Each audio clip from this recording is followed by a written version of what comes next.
This guy woke up from an endless coma, 100 years in the future. In this world, divine dragons invaded, and he was one of the heroes of the past. But now in the future, the dragon god has awakened. He was reborn in the body of an F-rank student with no powers at a magic academy. But with just a single sword, the genius defeated every teacher in the academy. Flying over the ruined city, a giant dragon lets out a terrifying roar. Inside the base, an officer reports that the defenses have fallen after the strike. Called Britra, the dragon asks if this is all the humans have. Then he fires a powerful blast toward the soldiers below. At that moment, a figure leaps in front of the blast, surprising everyone. Successfully stopping the blow, he protects all the soldiers there. Recognized as a Jido Yatsurugi, he apologizes for being late. He then asks everyone to leave the rest of the fight to him. Changing scenes, portals appeared all over the world in the 20th century. From these portals came monsters, forcing humanity to fight using new powers. After countless casualties, humanity was close to winning the final battle. Back to the present, a woman arrives and calls for General Amasaki. She reports that they managed to defeat all the other dragons that appeared. With only Britra remaining, the Dragon of Darkness emerges before them, but she ends up staggering, showing she's completely out of strength. She says everyone is out of magic and power, completely exhausted. With Ajido being the only one who can still fight, they must leave everything to him. Britra congratulates him on the other dragons, but doubts he can fight with just a sword. But Ajido warns it won't be just the sword, as he'll risk everything to stop him. At this, the woman explains that everyone has magic, but Ajido is considered without. Because of this, he ended up developing a different way to fight. Using the magic of the atmosphere, he manages to imbue his sword with power. Then he prepares himself, saying he's finally ready to go on the attack. Seeing this, the dragon calls him a fool and tells him to simply disappear. Launching several strikes from above, the dragon attacks Ajido with full force. Dodging all the blows, he continues advancing at high speed. Leaping toward the dragon, he prepares to use his swordsmanship. He then prepares a strike, which manifests as the sound of thunder. Hitting the dragon squarely, his powerful blow strikes the target dead on. Surprised, they wonder how he caused so much damage without having magic. Feeling the blow, the dragon simply says he now understands everything. He then moves, preparing to take the fight much more seriously. Saying he's different, a third eye emerges on his forehead. With a roar, he releases a massive amount of power, destroying everything. Creating a barrier, she protects the general from the impact of the explosion. He realizes this must be the true form of the fearsome dragon. Seeing this, he decides he'll have to fight with everything he has now. Revealing the purpose of his swordsmanship, he prepares for the final blow. Using his strongest technique, he gets ready to end the fight. Moving forward, the two face each other, ready for the great confrontation. Leaping toward Britra, he advances for the final attack. He lands an incredible sequence of strikes, giving the dragon no time to react. Impressed, she says he's managing to push Britra back. But this technique ends up using his own life energy to function. She says they need to leave, as he won't stand a chance if he has to protect them. Facing each other,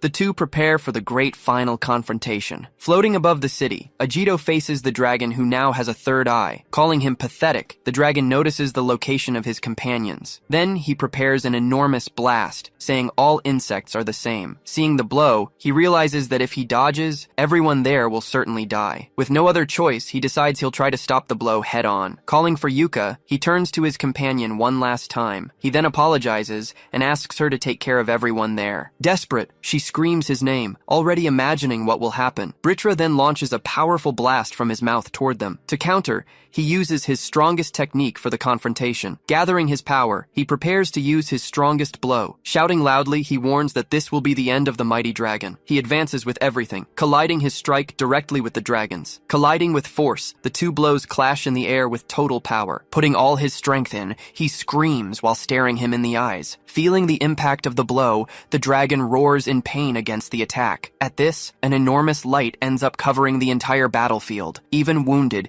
he continues maintaining his very determined gaze. With a hole in his chest, the dragon was finally defeated by him. Falling from the sky, the dragon's body crashes against the buildings. Seeing him approach, his companion screams his name worried. Staggering forward, he ends up falling exhausted to the ground. Running to help, she asks him to wait a little there. She then holds him and asks him not to move. Seeing the scene, the general asks if he really managed to win. He says he destroyed the core, so the dragon must be dead. Hearing this, all the soldiers begin celebrating the victory. Celebrating, the general shouts that humanity finally survived. Focusing her magic, she says she'll hurry to heal him. At this, Britra, even dead, says it was all very regrettable. Even being healed, he struggles and asks if he's the only one hearing this. Britra confirms that the plans continue. Continuing his speech, the voice reveals that the conditions to awaken Ragna have been met. Understanding nothing, he reacts completely shocked by the revelation he just heard. At this, the voice explains that their war was futile, as they would return. Feeling immense pain, he screams the name of his companion fallen on the ground. Then he questions himself about the dragon god, saying his fight was meaningless. She continues trying to heal him, but her magic doesn't work and she almost faints. Desperate, he begs for one more chance,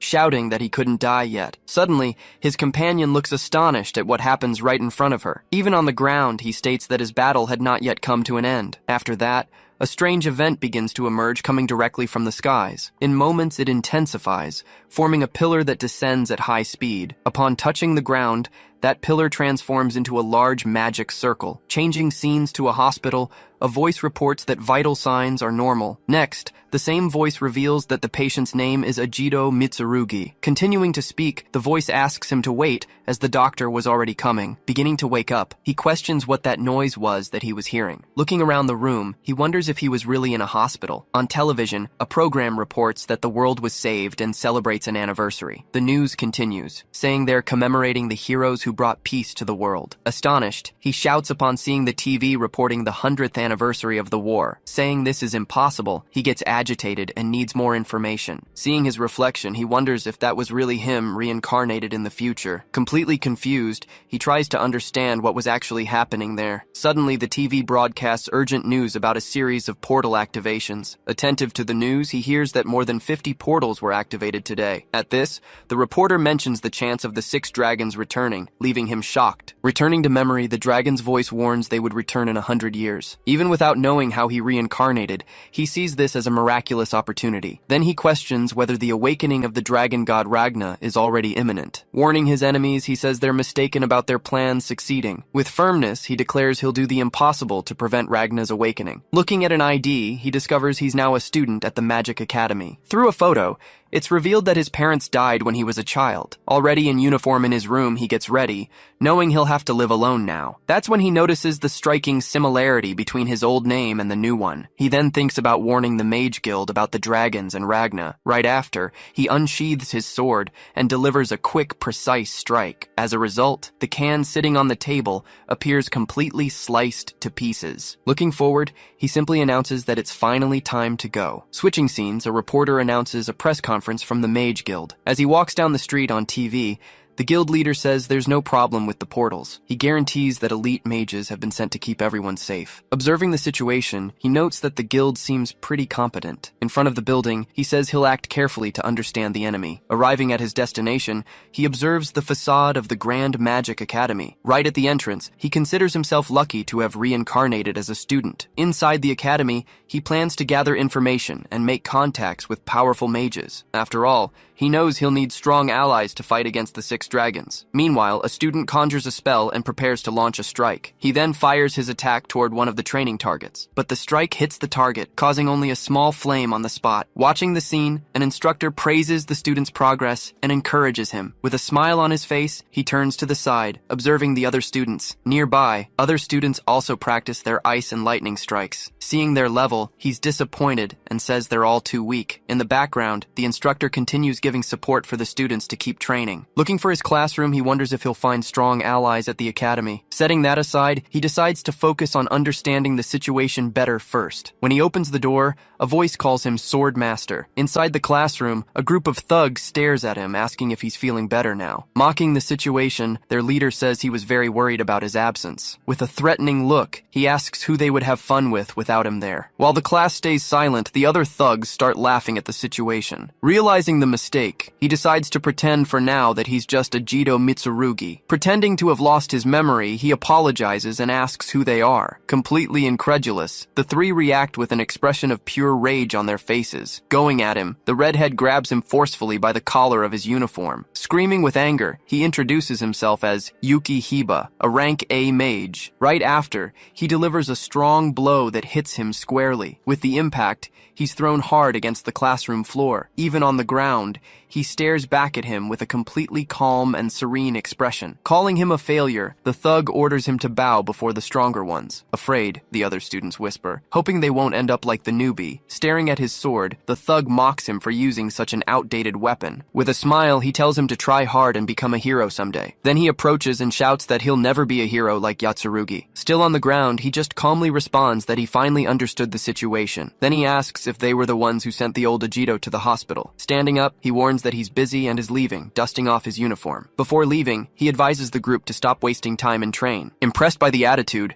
everyone in the room is in complete shock. Very angry, the thug shouts that he's crossed the line and will pay. His friends panic, saying that at this rate he'll be hospitalized again. Preparing his magic, the redhead says he'll grant his wish to die. Then the other students scream desperately, warning that they're in an enclosed space. Ignoring everyone, he smiles and says he'll gladly grant that wish. He then launches a powerful fire strike in his opponent's direction, but at the last second, he quickly draws his sword to defend himself. Using his sword, he launches a powerful fire strike at his adversary. With the impact of the blow, his opponent is thrown far away. Seeing that, the others wonder how a rank F nullified that magic. Not understanding what happened, he stares at his opponent with a surprised expression. He then questions out loud if that was really the Ajito he knew. Keeping his angry expression, he refuses to accept what happened. Irritated, he shouts for them to stop underestimating him right now. Just then, a voice orders them to stop, interrupting their fight. Standing at the classroom door, student Erika Amasaki appears. Both guys look in her direction with expressions of total surprise. Surprised, other students comment that Erika finally returned from her mission. She then points out that they were using attack magic inside the classroom. Creating a defense, she manages to block the fire strike launched at her. After, she deflects the attack and warns that if he doesn't stop now, then she says she'll be the next opponent he'll face. Very angry, he clicks his tongue and shows his total frustration. Deciding to retreat, he then calls his friends to leave. After the group leaves, she finally breathes relieved with the situation. Seeing that everything's over, her friends approach to welcome her. Remembering an ancient heroine, he wonders if she might be a descendant. With a slight smile, he decides he can tell her everything now. Far from there, the guy gets furious for being humiliated in front of everyone. With his fist in flames, he shouts that he won't forgive that humiliation. In a fury attack, he lands a powerful blow on a tree. Full of hatred, he swears he'll finish off Ajito and Erika too. Meanwhile, a mysterious man observes the school from atop a building. Revealing his identity, he seems to recognize the name Ajito Mitsurugi. He then comments that the name is unpleasant, but that now he has more prey. Smiling, he starts planning his next moves before his master returns. He concludes that he might need to eliminate these two new obstacles in his path. Screaming in rage, he says he was humiliated by Ajito and Erika. One of his friends suggests they call them out to fight after class. Enraged, he grabs his friend and yells that he'll crush anyone who humiliates him. Suddenly, they hear clapping and turn to see who's there. Appearing, the mysterious man says his mentality is wonderful. Confused, they ask who he is and where he just came from. Looking at the man, the boy is completely shocked and speechless. With a smile, he apologizes and formally introduces himself as Odium. Next, he asks the group of students to cooperate with him. Quickly, he grabs the boy's face with one of his hands. He then lifts him into the air and a mark appears on his neck. After that, the boy is thrown to the ground and his friends scream for him. Fallen, his eye begins to glow with a very intense and different color. His friends beg him to stop, but he stands up with a strange power. With his eye glowing, he lets out a very loud scream of pain. Floating in the air, he releases an immense power that cracks the entire ground. Seeing the result,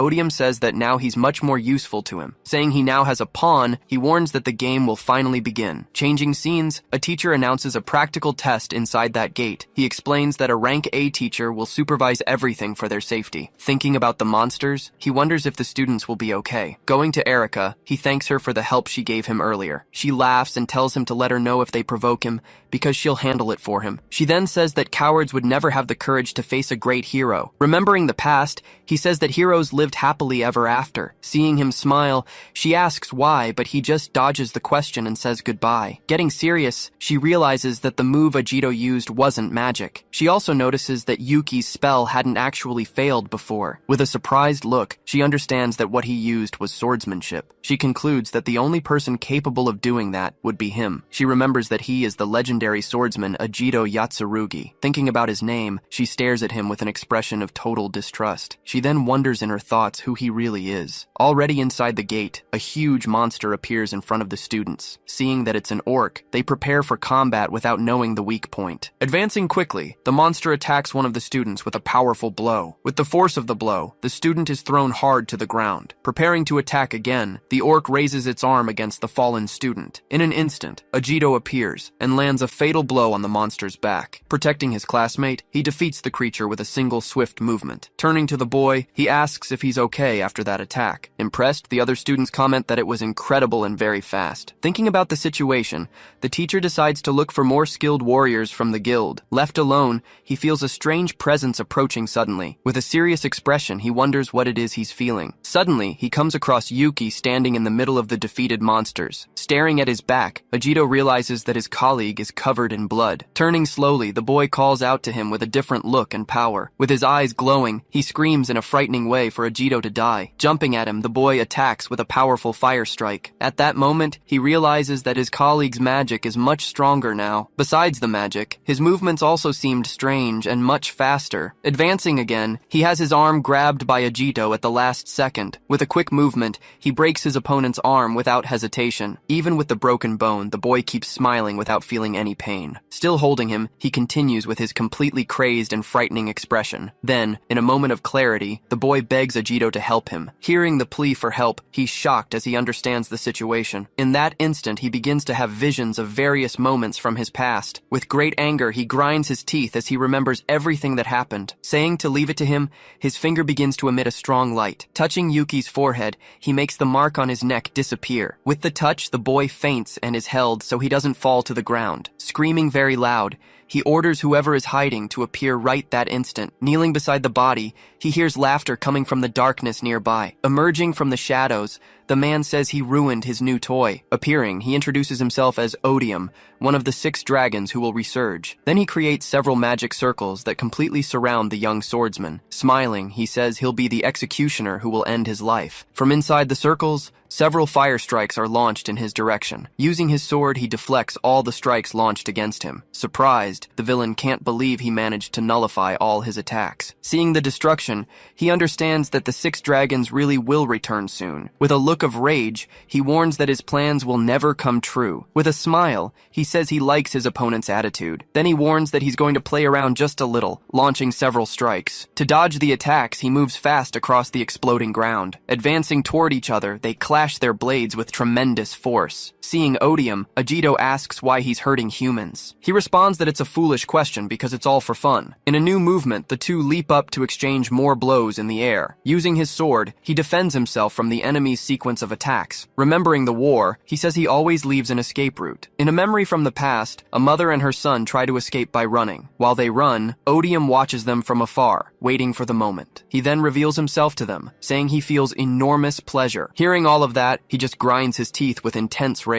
With an insane face, Odium finishes by saying it was all very entertaining. Surrounded by monsters, he laughs while pointing at his enemy. He shouts that when Ragna awakens, he'll be able to have fun once again. With a furious look, he shouts, saying that no one can stop him. Laughing hard, Odium raises a hand and prepares another one of his attacks. Suddenly, his arm is cut off before he can finish the strike. Surprised by the action, he hears his opponent telling him to shut up. At that, the hero says he feels disgusted, looking at Odium with contempt. Feeling the pain, Odium screams while gripping his injured arm. Calling him a bastard, Odium launches a strike in his direction. Then he attacks several times, shouting about how his opponent dares to do this. After that, he shouts that his opponent is nothing but a simple human being. He says they hunt the weak, advancing for another combat. Telling him to stop being arrogant, Odium prepares a massive strike in the sky. Multiple strikes fall from the sky toward Ajito. Seeing the attack, he stands up, saying he has no other choice. Preparing his technique, he launches a powerful sword strike upward. His strikes cut through the fire attacks falling endlessly from the sky.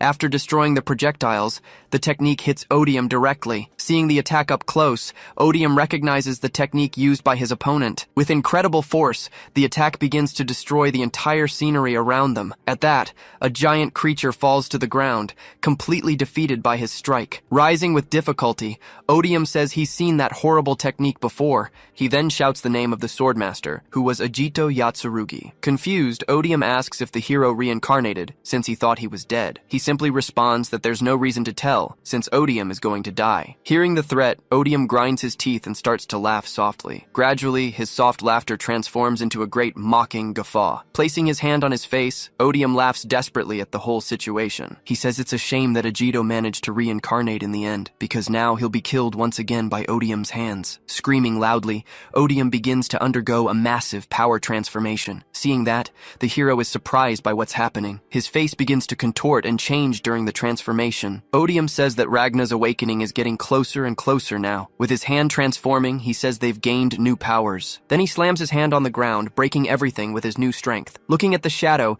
he's surprised by that new terrifying form. Already transformed, Odium lets out an extremely loud and powerful roar. At that, he releases an enormous wave of power that sweeps across the entire area. The ground is completely destroyed by the wave of power that Odium released. He turns around, watching the creature form in the middle of the dust. Odium tells the hero to observe his new and powerful form well. He shouts that this is Ragna's blessing and asks for his despair. Seeing the creature, he says that Odium has revealed his final secret weapon. He then apologizes because now Odium knows his true identity. And because of that, Ajito warns that he'll be forced to end everything right there. Feeling the entire dungeon shake, the group wonders what's happening. Startled, Erika comments on the powerful magical energy she sensed there. Then she yells for everyone to get out of that place as fast as possible. She says she can feel an even more powerful monster approaching. Pointing to a corridor, she warns that the presence is coming from that direction. Running ahead, she advances alone to find out what's going on. Arriving at the location, she sees a fallen monster and a person standing right in front. Looking more carefully, she observes the defeated creature and the mysterious man. Then she recognizes the man as Ajito and questions why he's there. He then apologizes because now Odium knows his true identity. And because of that, Ajito warns that he'll be forced to end everything there. But the monster prepares for a new strike. Performing a quick movement, he lands multiple hits on the creature. But Erika and Odium notice something. In one moment, a cut appears on the monster's face as a result of the blow,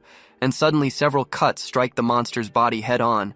Then he says he's disappointed and asks if only its body is strong. Smiling, the creature responds, saying it was just a joke. Right after, its wounds begin to regenerate on their own. Seeing the scene, she screams in surprise that it's regenerating. Facing the monster, he remains silent after the provocation. The creature then shouts that, as it said before, it has Ragna's blessing. Gathering energy, it warns that his useless swordplay won't work. Letting out a laugh, it fires a sequence of strikes in the hunter's direction. Several blows then explode throughout the cavern around him. Worried, she says the monster is too strong for a student. Then she adds that only an S-rank mage could fight it. Advancing quickly, he prepares to land a new strike. Then the two exchange blows, with their weapons clashing. He realizes this is Ragna's blessing, and that this is the level of a lackey. With one movement, the creature launches a powerful strike against him. Defending the blows, the monster says he's just a human from the past. Smiling, it continues saying that the hero died without knowing the grand plan. Remembering the past, it says that his war was all in vain. Looking at him, the monster calls him a foolish hero. Worried about the situation, the girl desperately screams his name. Meanwhile, the monster says there's absolutely no way to save the world. But with a quick strike, Ajito cuts off the creature's arm. Both Erika and Odium are shocked by that scene. Right after, a massive cut is made on the monster's body. Spitting blood, it says this is impossible,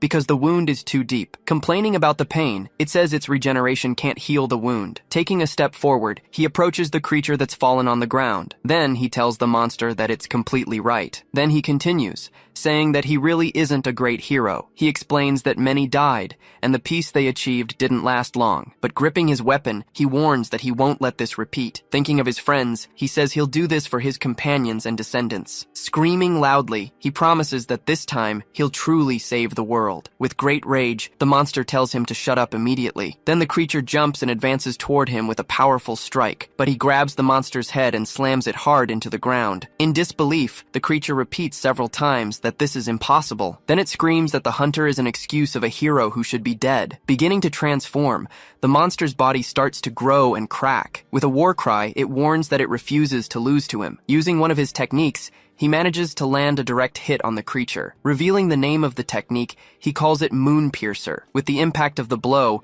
a massive explosion happens at the location. Spitting a lot of blood, the monster's body begins to crack completely. This way, the creature's body begins to shatter slowly. As it falls apart, it tries to call its master's name. With its last strength, it calls for Master Rebel and disappears. Seeing the monster defeated, he stands still watching the dust. Approaching him, the girl calls him by the name Ajito. Then he turns around surprised that she's still there. Not understanding anything, she asks for an explanation and asks who he is. Changing scenes in the central region, a woman prepares for a report. She begins saying that the monster that identified itself as one of the 6 dragons has just been completely defeated by her forces. On the other side of the line, a voice confirms that the 6 dragons have returned. She asks if the next mission is to find the 6 dragons, and complains about work. The voice responds that they've already found a candidate, Ajito, who defeated the lackey Odium. Completing the information, he says that the young man did all that alone. Then she calls for Riku, who was sitting nearby the whole time. Appearing suddenly, the S-rank Indra, Riku Odo, says it's impossible. He says that Ajito is a swordsman without magic, something quite outdated. Not believing it, he says there must have been some kind of mistake. The mysterious voice then asks for one of them to verify if he's that strong. Depending on the abilities, he gives permission to recruit him for Seraphim. Then without much choice, Riku volunteers to go personally on this mission. He tells Lina to write the report, and she complains that he's only going to escape. Already preparing to leave, he notices there were still more monsters at the location. As he walks, he questions himself about this Ajito Mitsurugi. Then, he begins to gather a large amount of energy in his hand. Launching his strike, he hits all the flying monsters at once. With the power of the blow, all the monsters are destroyed in an instant. With a smile, he says he'll see what Ajito is really made of. At the Academy's training grounds, she's completely shocked by what's happening there. Then she asks if he's Ajito Yatsurugi reincarnated to awaken the powerful Ragna. Staying calm, he just watches her, waiting for her to finish voicing her suspicions. Confirming everything, he says yes, leaving the girl even more confused by the whole situation. For her, it would be hard to believe if he had just told her without any concrete proof, but she remembers seeing his sword techniques with her own eyes. They were strikes at the level of an S-rank mage, something only the master swordsman could pull off. Before her, he remains serious, waiting to see what her final decision about this would be. After sighing, she finally says she believes him, accepting the truth of it all. Then she lays down a single condition before moving forward with any plan. With great determination, she asks to fight alongside him against the fearsome 6 dragons. She explains that her desire to save the world is just as strong as his. Just watching from afar, according to her, isn't her fighting style. He seems a bit surprised by the attitude and the great courage she's shown. Remembering the past, he realizes she's a lot like Yuka, having the same potential. Noticing his reaction, she asks what's wrong, but he just says it's nothing. Then she wants to know what their next step will be from now on. He answers that they need to gather allies because the 2 of them alone won't make it. His plan is to bring together a group of companions, just like the 4 great heroes did. Remembering her family, she mentions that her great-grandmother was one of those legendary heroines. Then she suggests they look for the Seraphim group, since they might be able to help a lot. It's an elite team of mages, created by the guild to investigate the portals. She tells him her recent overseas mission was to help a candidate get into Seraphim. With plenty of confidence, she states they're the most powerful team of mages in the current era. Liking the idea, he repeats that they're the most powerful, showing his interest. Still, he worries about how he'll get them to believe his story. She explains the group has all kinds of people, but with one thing in common. Their mission is to protect the peace that the Blade Master and the heroes won. They risk their lives to protect others, so he doesn't need to worry about that. Feeling relieved, he says it'll be comforting to fight alongside the heroes of this generation. She starts to say that some members, to be fair, are a bit strange. Suddenly, he senses a threat approaching very fast, going into a state of alert. Moving quickly, he protects her from a strike that appears unexpectedly between them. Startled by the attack, she hears him shouting for her to be very careful. Saying they have a visitor, he comments that was a really fast strike. In front of them, a powerful impact happens, raising a lot of dust and debris from the ground. Through the smoke, a man appears saying he honestly didn't expect much from there. Then the newcomer adds that at least he's not completely useless. Recognizing the man, she shouts the name Riku Odo, and he asks if she knows him. She explains he's an S-rank mage from the guild and the most powerful mage. Besides that, she confirms he's also part of the elite group known as Seraphim. Facing him, Riku says he heard he defeated an heir of the 6 dragons alone. With disdain, he tells him he he also defeated one, but the enemy was pretty weak. But Riku warns that doesn't mean a student could fight against one of them. Preparing for combat, he just tells his new opponent to get ready. Riku warns he's going to do an aptitude test, preparing a large magic circle. Gathering an immense amount of power, he prepares to launch his strike. Desperate, she screams the name of the technique he's using at that moment. She explains this is an ability for giant monsters, not to be used on humans. Riku proposes that if he can take it, he'll become a candidate, and he asks what happens if he fails. With a smile, Riku says he'll just report that the information about him was wrong. Accepting the challenge, he tells Riku to bring it on, preparing for combat. Then Riku fires a powerful strike in his direction, destroying everything in its path. Readying his sword, he concentrates to use his family's technique against the attack. He then unleashes a powerful strike with his sword, going head-on against Riku's attack. Riku is surprised by his power, while the girl tries to shield herself from the impact. After the clash of strikes, Ajito remains standing, facing his opponent seriously. Seeing the result, Riku admits that wasn't bad at all, while she remains impressed. Maintaining his posture, he stares back at Riku, showing the test was a success. Ajito stares at Riku intently, waiting to see what his response will be after all that. Calling his name, Ajito prepares to make a very important proposal. With a big smile, he invites him to join on his journey to the future. Riku calls out to him with a very serious expression. With a smile, he says he really likes Ajito's fighting style. Embracing him,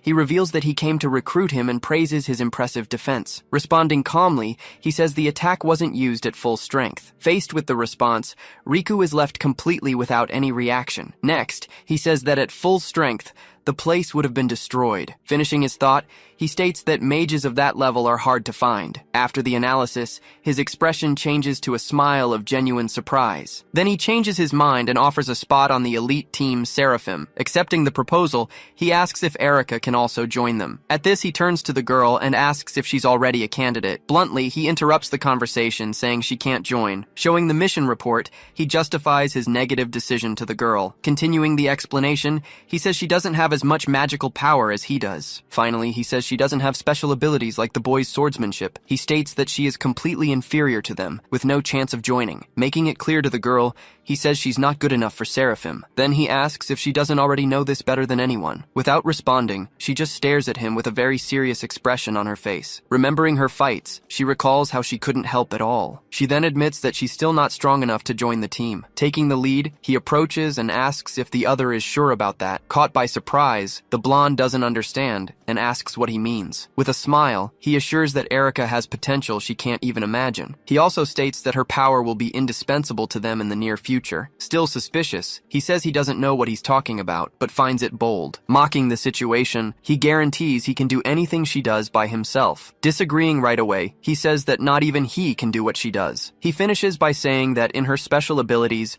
she can surpass him easily. Hearing the declaration, the girl is shocked and completely speechless. After a pause, he mentions the number of tens of millions per year. Revealing this statistic, he explains that this is the number of mages killed on missions. He contextualizes by saying that even 100 years after the war, portals and monsters continue. Remembering the past, he mentions that not even the defeat of the dragons brought complete peace. During investigations, he tells that lives are constantly lost in each attack. Clenching his fist, he states that he refuses to let more rookies die in battle. It was for this exact reason that he says the Seraphim team was established. After the explanation, he asks if the boy still recommends Erika's entry. With a smile on his face, he answers yes, showing no doubt. He guarantees that she has S-rank potential and will be worthy of a place. Interrupting the conversation, she says he's right and that she needs to train more. Hearing her response, the two just observe the scene in complete silence. At this moment, Lena approaches and says she also agrees with her. She then thinks that such great potential would have been noticed before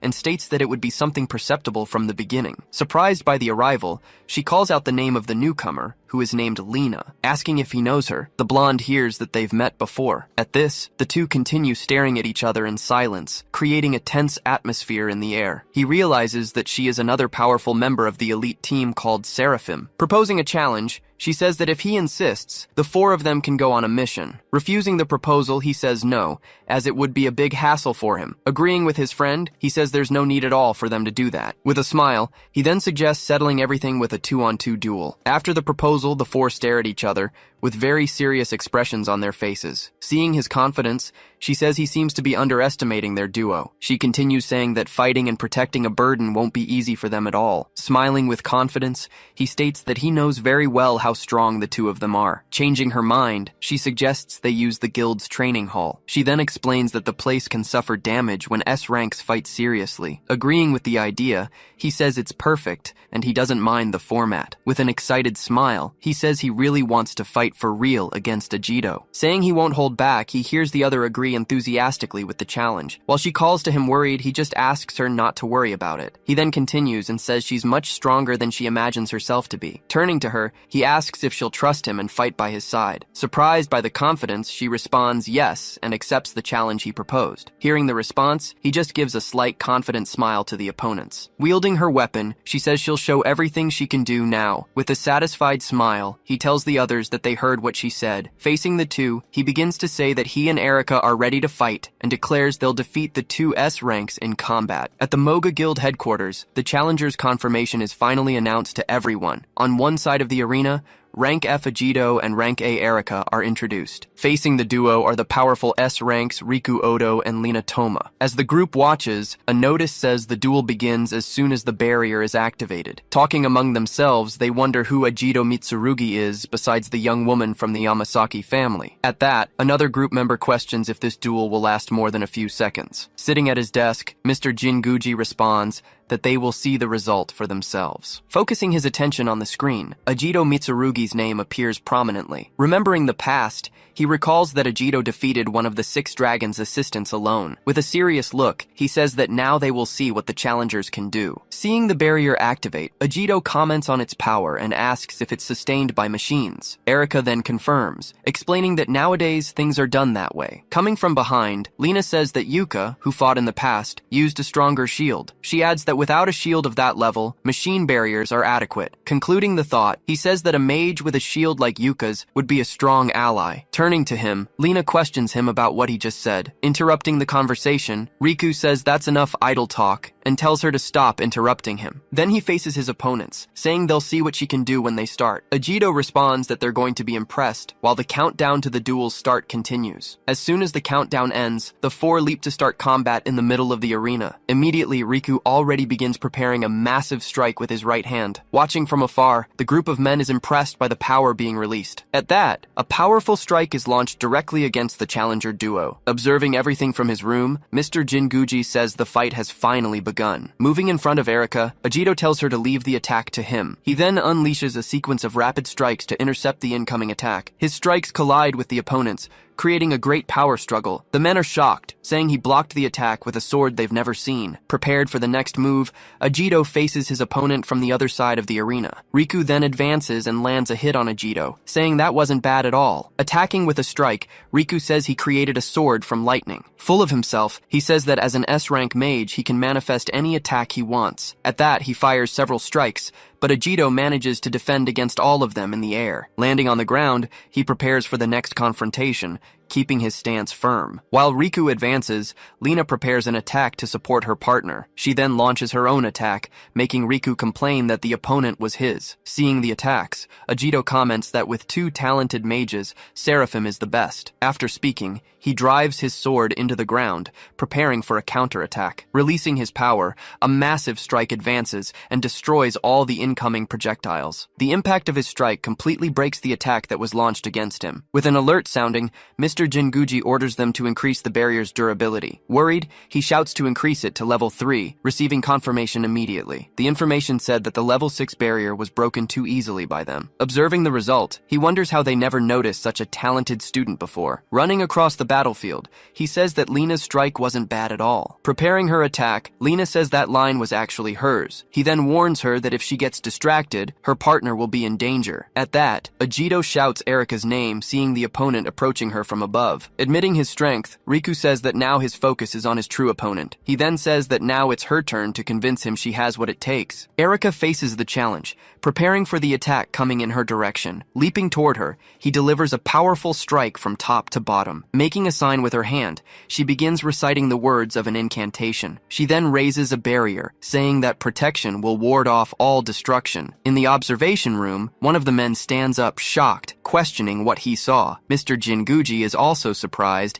immediately recognizing that spell, being a spell that many mages failed to replicate, used by one of the great heroes. Remembering the past, he recalls the name of the great heroine, Yuka Amasaki. A great shield then manifests in the arena, completely blocking Riku's strike. Seeing the defense work, Riku and Lina are completely shocked by the result. With her arms raised, Erika dispels the remainder of the power that came from the attack. In disbelief, they say she managed to block the strike that was launched against her. Appearing behind the duo, Ajito says he had warned them she had potential. Facing his opponents, he prepares to take the next step in battle, and then he finishes saying that now it's their turn to finally attack. Shifting the scene to a few hours earlier, Erika found herself deep in thought. Staring intently at her, Ajito remains silent before beginning to speak. Sitting in his room, she comments that she's never been in a boy's room before. She then questions if they should even be there, since Ajito was being so quiet. Remembering their conversation, she says he wanted to talk about her potential. At that moment, a sudden idea seems to cross her mind, leaving her surprised. Imagining a scene, she sees herself being invited by him on a date. Trying to compose herself, she tells herself she can't do that as a member of the family. Calling her name, he warns her he's going to be very direct with her. He then reveals to her that she inherited her great-grandmother's powers. Not quite understanding, she can only react with a bit of surprise and confusion. Being more specific, he explains that she's capable of using defensive magic. He adds that it's just like her great-grandmother, the hero Yuka Amasaki. Shocked, she questions if she really has the same powers as her great-grandmother. He then explains that her powers are still dormant and would take years to awaken. Worried, she says she won't have the powers in time and asks what to do. Then she calls Ajito's name, who was standing right behind her. With a smile, he says they'll do things his way to solve the problem. Touching her back, he prepares to initiate the activation process. Startled by the touch, she ends up screaming and nearly falling forward off the chair. Asking him to wait, she warns him he can't touch her like that without warning. He then explains that she just needs to keep her hands firmly against him. Holding her, a power begins to awaken and flow through her entire body. Surprised by the situation, she questions what was happening at that moment. Looking at herself, she screams, saying her body felt different. He then reveals that he activated her magic, releasing her defensive power. Warning that the power is temporary, he says she'll need rigorous training. With a determined look, she responds that she's prepared to do whatever it takes. Satisfied with the answer, he says that was the attitude he expected. Finally, he says that now they're going to give their opponents the biggest shock of their lives. Back at the arena,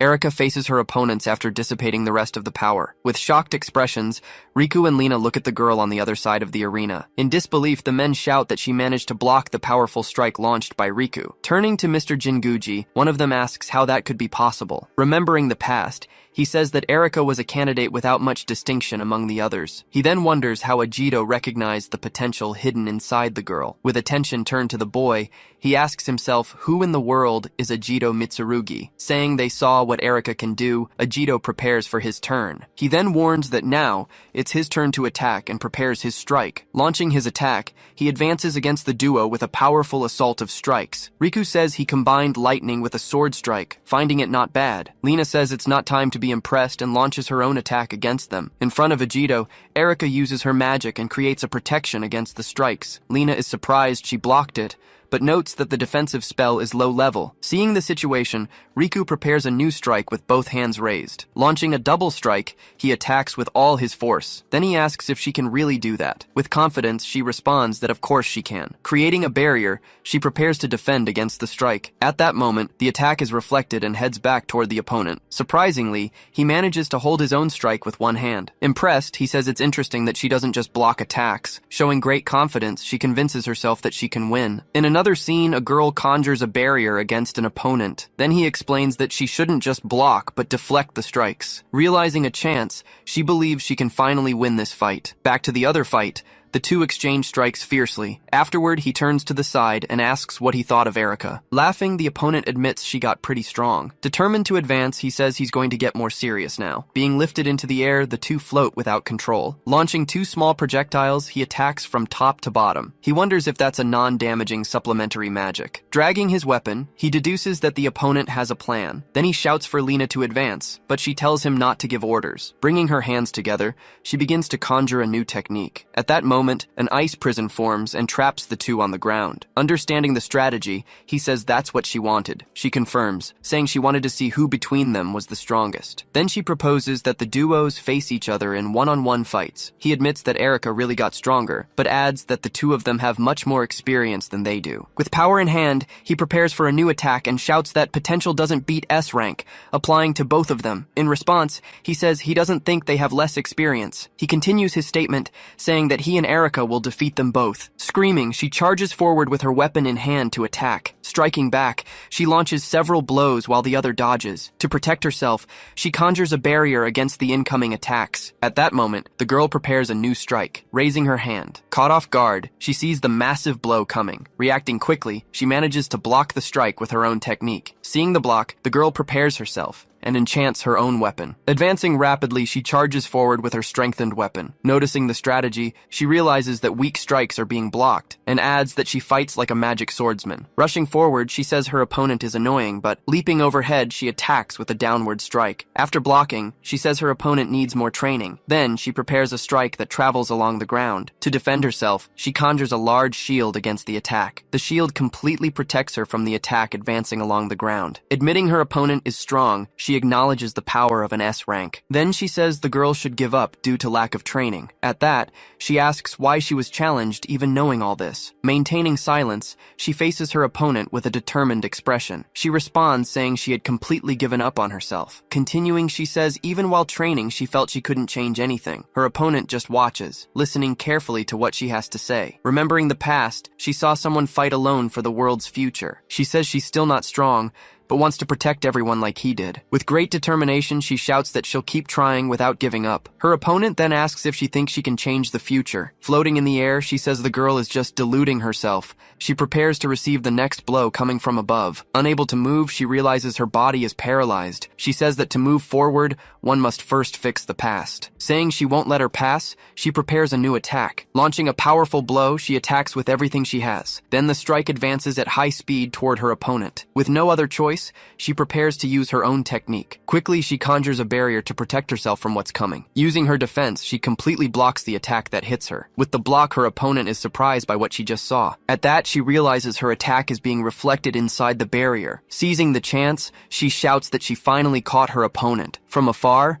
a man explains that the barrier doesn't let any magic through. He also says she uses defensive magic against an S-rank opponent. Comparing with another person, he says Erika had a lot of hidden potential. Trapped, the girl attacks the barrier, desperately trying to escape. With a gesture, she launches one last powerful blow. Extending her hands, her opponent prepares for the imminent impact. She then says that having power now doesn't change anything. Asking Lena to stop, she says that's enough already. At that, he appears and declares the fight is over. Turning to him, she tries to argue, calling his name. He then reminds her of their objective, which is to investigate the 6 dragons. Lowering her head, she finally yields to the order. Raising her hand, she signals her surrender in combat. Then they announce that Lena Toma's surrender has been recognized. She celebrates having managed to win the match. Floating, the barrier around her begins to dissolve. Returning to the ground, she now faces her opponent. Congratulating the girl, she acknowledges her victory. Still surprised, the winner thanks her for the words. Moving away, she says she wished the girl had been this strong before. Alone in the arena, the winner watches the other leave. Changing scenes, 2 strikes meet with great force. Continuing the combat, they exchange a rapid sequence of blows. Back to their fight, both hear the announcement of the surrender. He then celebrates her victory and asks what magic was used. Pointing his finger, he responds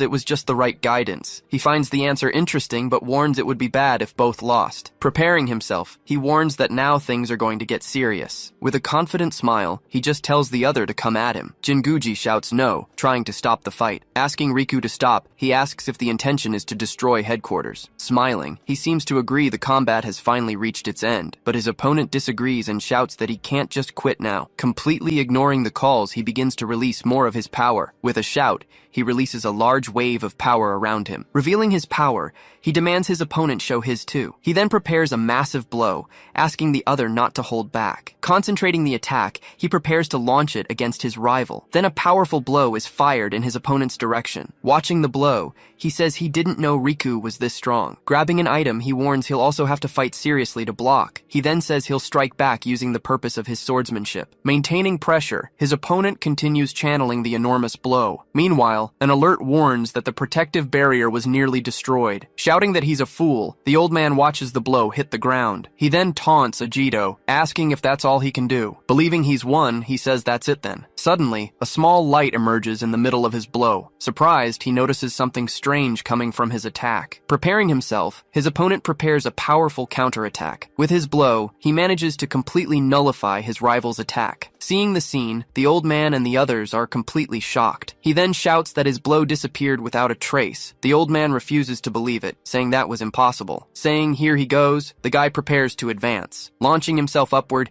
he leaps toward his opponent. In the air, his rival stares at him as he approaches rapidly. Advancing, he lands a direct blow on his opponent. Hit square on, he reacts with an expression of pure pain. Standing in the arena, he apologizes to Riku. Bleeding heavily, he still feels the strong impact of the blow. He then says he couldn't go easy if he wanted to win. With his body wounded, he's thrown backward by the blow. As he falls, he asks if his opponent is mocking him. Hitting the ground, he promises he'll win next time. Watching everything, the old man just stares at the combat's result. They then announce that Ajito Mitsurugi is the grand victor. He says it's unbelievable that an F rank beat an S rank. Looking at his hand, he says the blow was stronger than last time. Recalling the fight, he begins to think of a possibility. He then realizes he might be able to use that technique. Changing scenes, we now see a large and imposing building. Already in the office, Riku complains of pain in front of the others. She asks him to be quiet, threatening to use her powers to make him sleep. In another location, the guildmaster begins an important announcement for the two. Calling them by name, he confirms the message is for Ajito and also Erika. They are then officially recognized as new members of the Special Forces Team Seraphim. Their new mission, according to the master, is to investigate the portals for the next battle. Questioning the decision, he asks if such a small team would really be enough. But the master assures that numbers aren't a problem, since they can command other members. Even an army of mages, he explains, can be commanded by them. In a quick memory of the past, it was Yuka who always led all the troops. Ending the meeting, the master tells them to go rest and talk tomorrow. At that exact moment, a guard enters, bringing urgent news to his superior. He reports that a mage was attacked and completely annihilated by a mysterious dragon. Shocked by the news, the master says she was an S-rank mage. With a serious look, he realizes the enemies have finally shown their faces. Taking the lead, he says he'll go on the mission that was assigned. Surprised, the guildmaster asks if he's sure about his decision. He states that he can't rest with his companions in imminent danger. Then his companion says he can't let her fight this battle alone. Seeing that, the girl says she can go since she didn't get hurt. Erika also volunteers, saying she can go fight alongside them. Agreeing, the master warns that he'll leave the mission with them for now. His final order is for them to rescue as many people as they can. Changing scenes, the Shinjuku Gate appears in the middle of the city. Inside the portal, a giant dragon roars that it's just getting warmed up. Behind the fire, one of the assistants reports how terrible the monster is. The group leader seems not to know how to react in that situation. Fallen on the ground, she apologizes for not being able to protect her team. Then she remembers the legendary swordsman's words about being a good leader. Screaming loudly, she begs to be used as a sacrifice to save the others. He holds her, asking her not to be reckless, because without her, they'd already be dead. Using her magic, she protects everyone while he remembers another phrase from the master. Irritated, she yells that he got everything wrong about her master's words. Starting to talk non-stop, she shows all the fear she was feeling at the moment. Pulling herself together, she states that she needs to act like a true leader for everyone. Then she orders him to take care of the wounded, because she's going to draw the dragon alone. Unable to obey, he says he can't flee and abandon his captain behind. Looking at the ground, the dragon asks if that was all their strength. With a smile, he says he kept them alive just to play around a bit. Advancing quickly, she launches a powerful strike directly against the giant creature, but her strike breaks, leaving her totally incredulous at what happened. Questioning if she's the leader, the dragon praises her for her courage to fight. Then he says he'll show her what a real attack is like. Dodging the strike, she asks if that's all the monster can do. Flying toward him, she yells, saying that size means nothing. Accepting the provocation, the dragon decides to play along with her for now. Spitting a fire blast,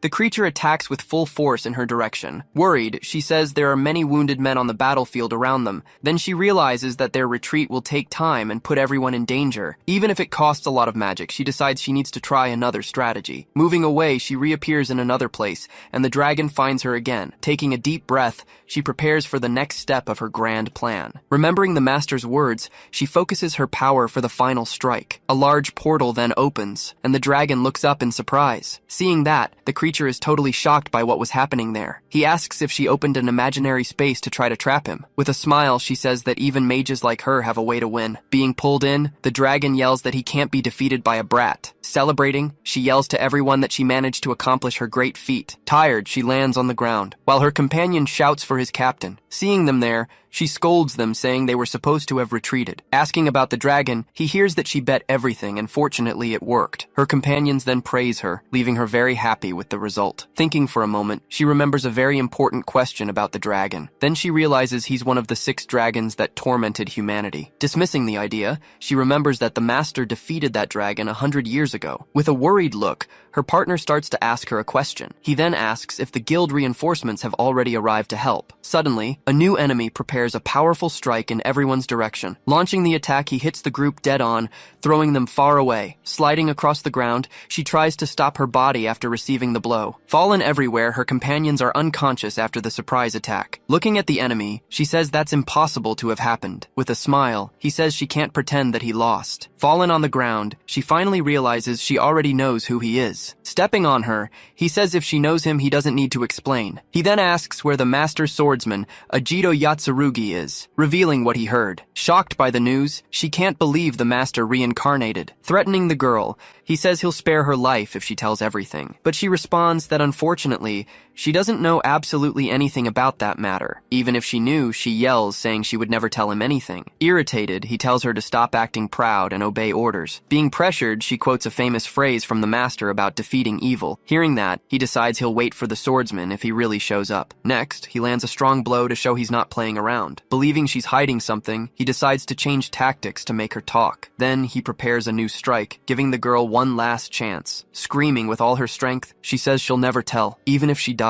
With a smile, he threatens that he'll have to attack her companions first. The strike advances toward her companions fallen on the ground. Desperate, she screams the names of everyone who's in danger. With a smile, he asks what she's going to do now. Attempting one last attack, she advances against him with a strike, but he stops the attack, warning that won't work. He then says time's up, and the master didn't come to save her. In despair, she screams for the great master swordsman's name. With her friends in danger, she hopes that he has reincarnated. She then asks him to appear and punish that rebel for her. Closing her eyes, she awaits the final impact of the enemy's blow. Suddenly, a single strike cuts through the darkness and the attack. Ajito appears, using a technique that destroys Rebel's blow. Seeing that, Rebel and the girl are shocked by the appearance. Speaking to the enemy, he says it's been a long time. He then asks if Rebel wants to be defeated by him again. Full of rage, Rebel screams Ajito's name with a smile. 100 years ago, during the War of the 6 Dragons, the confrontation against Rebel took place. Before the warrior, the gigantic creature roars and unleashes a massive amount of fire. Then, with a determined look,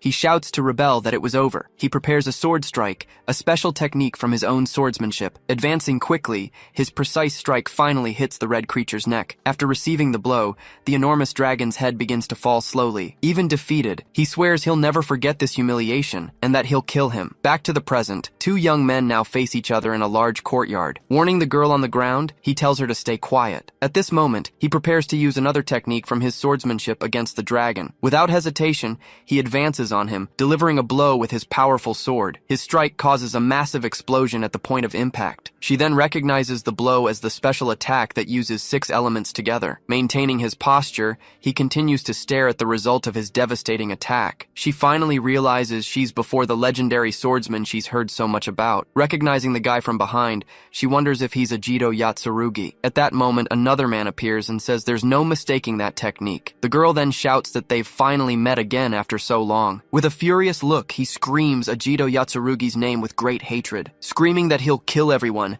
he launches a massive firestorm at them. Desperate at the scene, she begins screaming the names of her fallen companions. The powerful fire strike advances and ends up hitting her allies head on. Seeing the danger, he screams the girl's name and quickly extends his hand. Using her ability, she creates a sacred shield to protect everyone there. Surprised by what just happened, she looks forward without understanding anything. Arriving to help, a girl asks if Misaki is okay, and she recognizes her. Protecting her friends, she stands while Misaki wonders who she is. Asking to leave introductions for later, she tells Misaki to fall back with the others. With a mocking smile, he says, all those weaklings are in his way. Giving the order, he shouts to get rid of everyone there, except Ajito. Small creatures then emerge and begin attacking the groups of students present. Shouting Rebel's name, he questions him, saying he thought he was the target. Laughing at the situation, he says he needs to take out the trash first of all. Using the communicator, he calls for Riku and asks how things are at the exit. Near the exit, Riku shouts that a bunch of monsters suddenly appeared there. Angrily, he complains about how they dared put him in charge of that messed up exit. Without wasting time,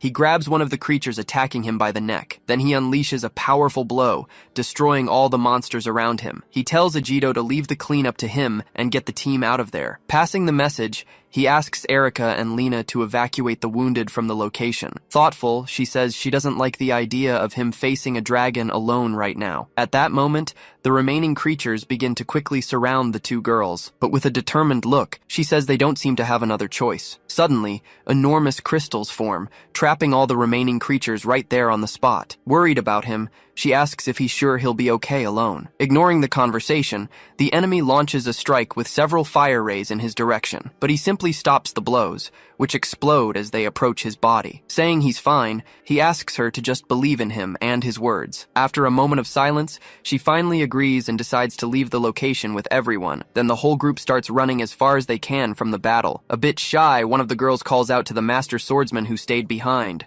Screaming with all her strength, she says he can do it, and that he can win the fight. While he keeps his back turned, she watches him move away with the other students. Waving his hand, he says goodbye without needing to look at her face. Noticing the wave, the girl gets all excited and shouts that he waved at her. When everyone leaves, he finally turns around and faces his opponent head-on now. With a smile on their faces, the two opponents stare at each other, ready for the confrontation. At this moment, both prepare their techniques for the climax of the great battle. Delivering his blow, he advances and causes a series of explosions throughout the location. With the impact of the blow, the ceiling of the place begins to crumble little by little. Excited, he advances and shouts that finally the two of them can fight each other. Maintaining his serious expression, he says that was actually his line. He then responds that it's good to hear that, because the fight wouldn't have any meaning. Remembering the past, he says that for his revenge to be complete, he needed something. He shouts that he needs to fight his opponent using his maximum strength. Raising his hand, he prepares a new strike with the power of magma. A circle forms under his feet, and the ground begins to bubble intensely. At this moment, several fire eruptions burst from the ground and go towards him. Screaming that he won't escape, his enemy launches several fire strikes, but he manages to dodge in the air,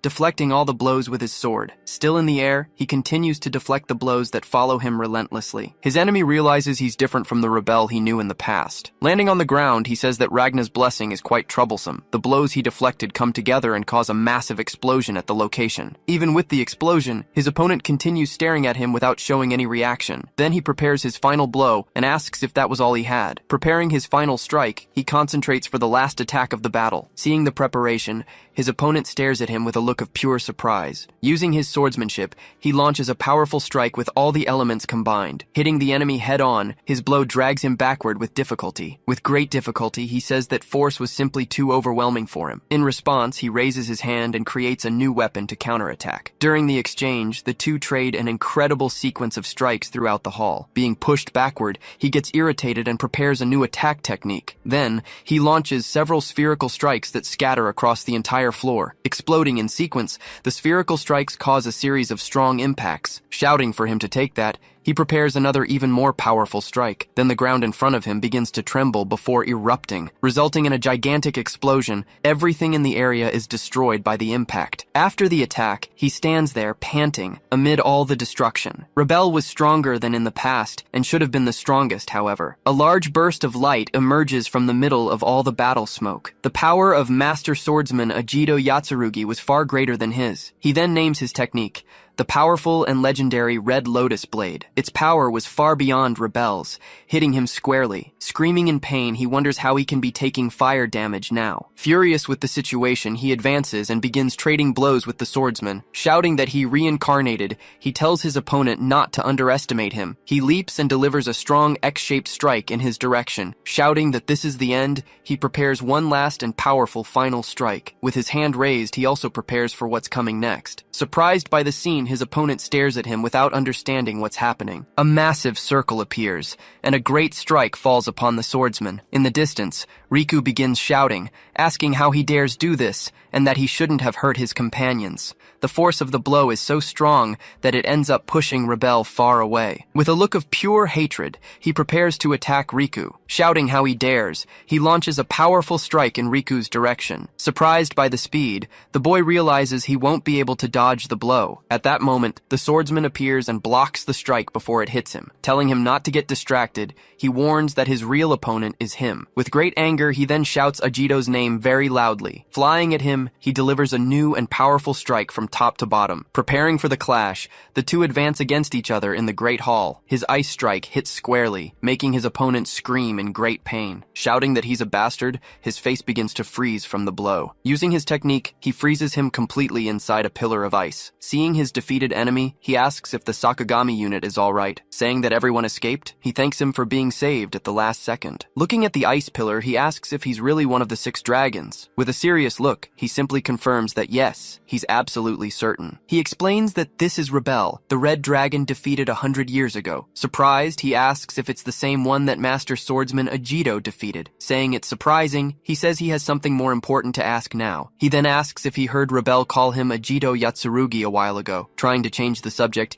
he asks about his injury and comments on the weather. Shouting for him to stop, he grabs him and demands that he confess what he's hiding. Asking him to wait, he warns that this way he'll end up hurting his injury. Realizing the situation, he thinks that maybe it's better to reveal his identity soon. Suddenly, the two are startled when they hear a mysterious voice coming from the ice. At that exact moment, the ice pillar that held him begins to crack. Saying he understood, he breaks free and says he knows his limit now. Looking at the two, he says that if that was all he could do, and says he can win the fight. Worried, he shouts Ajito's name, who asks him not to let his guard down. With a serious look, he says the enemy still hasn't shown his full power. Saying they studied humans, he reveals that this happened 100 years ago. Despite being weak, he says humans control magic better than dragons. Seeing the transformation begin, the two boys become completely paralyzed in place. Not believing what they see, they continue to stare at the scene right in front of them. Then, explaining that they acquired something, his feet begin to change shape. He says they combined the magical power of dragons with the control of humans. With a new smile, he reveals that all of this resulted in his new form. Revealing his hybrid form, he shows his newly acquired power to the two. Even facing the new form, Ajito remains serious before that threat in front of him. Recognizing that power, he realizes it's stronger than Britra's. He then reveals the reason he didn't start fighting using this form. With a roar, he fires a massive strike toward Riku and Ajito. The attack causes a gigantic explosion, destroying everything around with the impact. He continues explaining that the fight would be incredibly boring otherwise, and that there'd be no fun if he killed Ajito too quickly. Warning his companion, he says the enemy is coming at them with everything. In that moment, Rebel advances on him in the blink of an eye with full speed. Surprised by the charge, he notices his opponent is much faster now. Even with the speed, he manages to block the strike using his sword at the limit. Asking what's wrong, he continues unleashing a sequence of strikes without stopping. With a powerful clash, the two strikes end up meeting in the air with force. Commenting on the form, he prepares to use his most powerful strike. Laughing at the scene, he asks if Ajito is still so confident. Calling out his opponent, he provokes him and prepares a new strike with his hands. Screaming for him to stop underestimating him, he launches a powerful energy strike. Advancing against the strike, Rebel screams for the weakling in front of him to die already. He then manages to hold the strike, but ends up getting hit head-on by it. With the impact of the attack, his old chest wound starts bleeding again. Saying it doesn't matter, he shouts that he's a member of the Seraphim with pride. Going back to the past, a man asks him about a special task force he wanted. Explaining his idea, He says he wants to create the Seraphim, the strongest unit. He continues saying that even with the war's end, people still died on missions. Tired of all that, he says he wants to create the strongest unit, one that never loses. Back in the present, he says a wound like that won't be able to stop him. Then he releases a powerful strike, using his maximum voltage against his opponent. With a smile on his face, he asks what Rebel thought of that new strike. In that moment, Ajito desperately screams Riku's name to warn him of the danger. But Rebel suffers no damage, and with a quick strike, Rebel hits him head-on and gravely wounds him in the chest. The impact of the strike throws him forcefully against the wall of the place. Worried, Ajito asks if he's okay, but he says he can still fight. Even on the ground, he says the master swordsman and the heroes brought peace. With his last strength, he says they need to protect that peace at all costs. With that, he finally passes out and falls completely unconscious on the ground before his friend. Rebel then provokes him, saying all he has are weakling companions. Mocking him, he prepares to use one of his sword techniques. Naming his technique, he surprises Ajito, who stares at him, not believing what he hears. He then fires a massive strike from bottom to top toward the ceiling. His strike hits the ceiling and ends up breaking that place's barrier completely. Flying outside, Rebel is surprised to see he managed to break the gate. Saying now it's more interesting, he flies toward Ajito quickly. Then the two begin exchanging an incredible sequence of strikes in the middle of the sky. The two strikes clash in the air, causing a powerful impact explosion. With a roar, he prepares to launch a powerful strike against his opponent. He then launches several energy beams that go toward his enemy. Recognizing the technique, he says that's the famous Yatsurugi swordsmanship. In the sky, Ajito summons several swords that now completely surround his enemy. With a determined look, he names his technique as the illusory sword dance. The swords hit him from all sides, causing a massive explosion at the location. Back on the ground, he prepares a new strike with his sword in hand.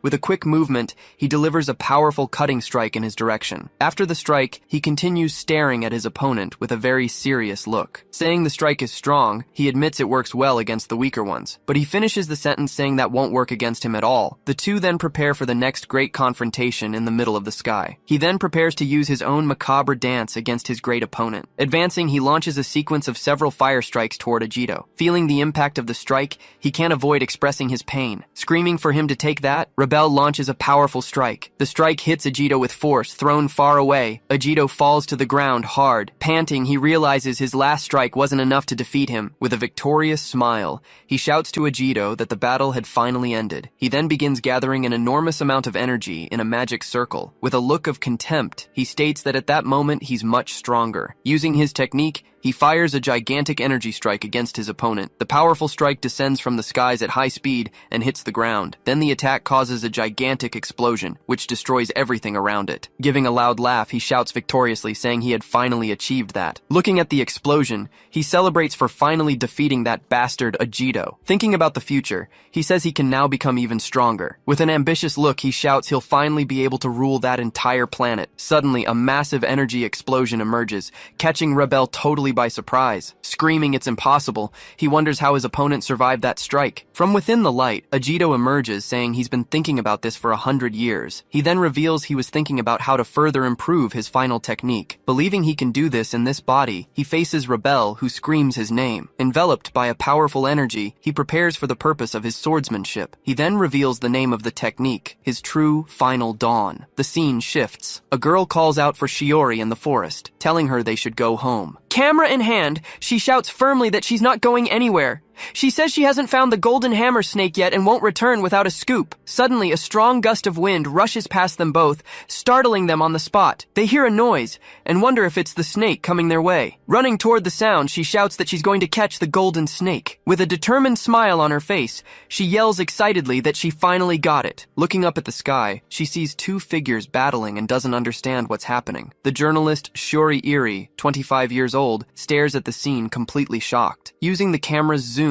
she manages to witness everything that was happening there. She sees a young man with power strong enough to affect the entire environment. Then she sees a guy armed with a sword, standing against evil. Back to Ajito, he prepares for the purpose of his famous swordsmanship. Rebel then asks if he really thinks improving that technique can defeat him. Shouting that it's not enough, he prepares to use his macabre dance. He charges with everything, but Ajito manages to dodge all the strikes in the air. Unable to hit him, he shouts that he can't strike the swordsman at all. Launching a new blow, he tries to hit Ajito Ajito, who dodges once more. He then defends against a powerful strike that sends him flying far away. He shouts that it's impossible because Ajito's power has already surpassed his hybrid form. Using his swordsmanship, he prepares a double strike, a powerful storm of blades. The two attacks clash and create a flash that illuminates the entire sky. Facing the attack, Rebel watches the combined strike coming rapidly in his direction. With great difficulty, he tries to defend against the sequence of blows hitting him. Flying away, he seems to have been badly wounded by the last major strike. Shouting that he's a bastard, he launches several fire strikes without stopping. The strikes hit everything around, causing a series of huge explosions in the sky. Appearing behind him, Ajito prepares for the next major blow of the battle. With his sword, he delivers a swift strike, the sound of thunder's repetition. With a powerful shock, his blow hits Rebel square on with multiple attacks. Then he continues the assault, striking his opponent with the sound of lightning. Screaming in pain, Rebel is thrown hard to the ground by the force of the blow.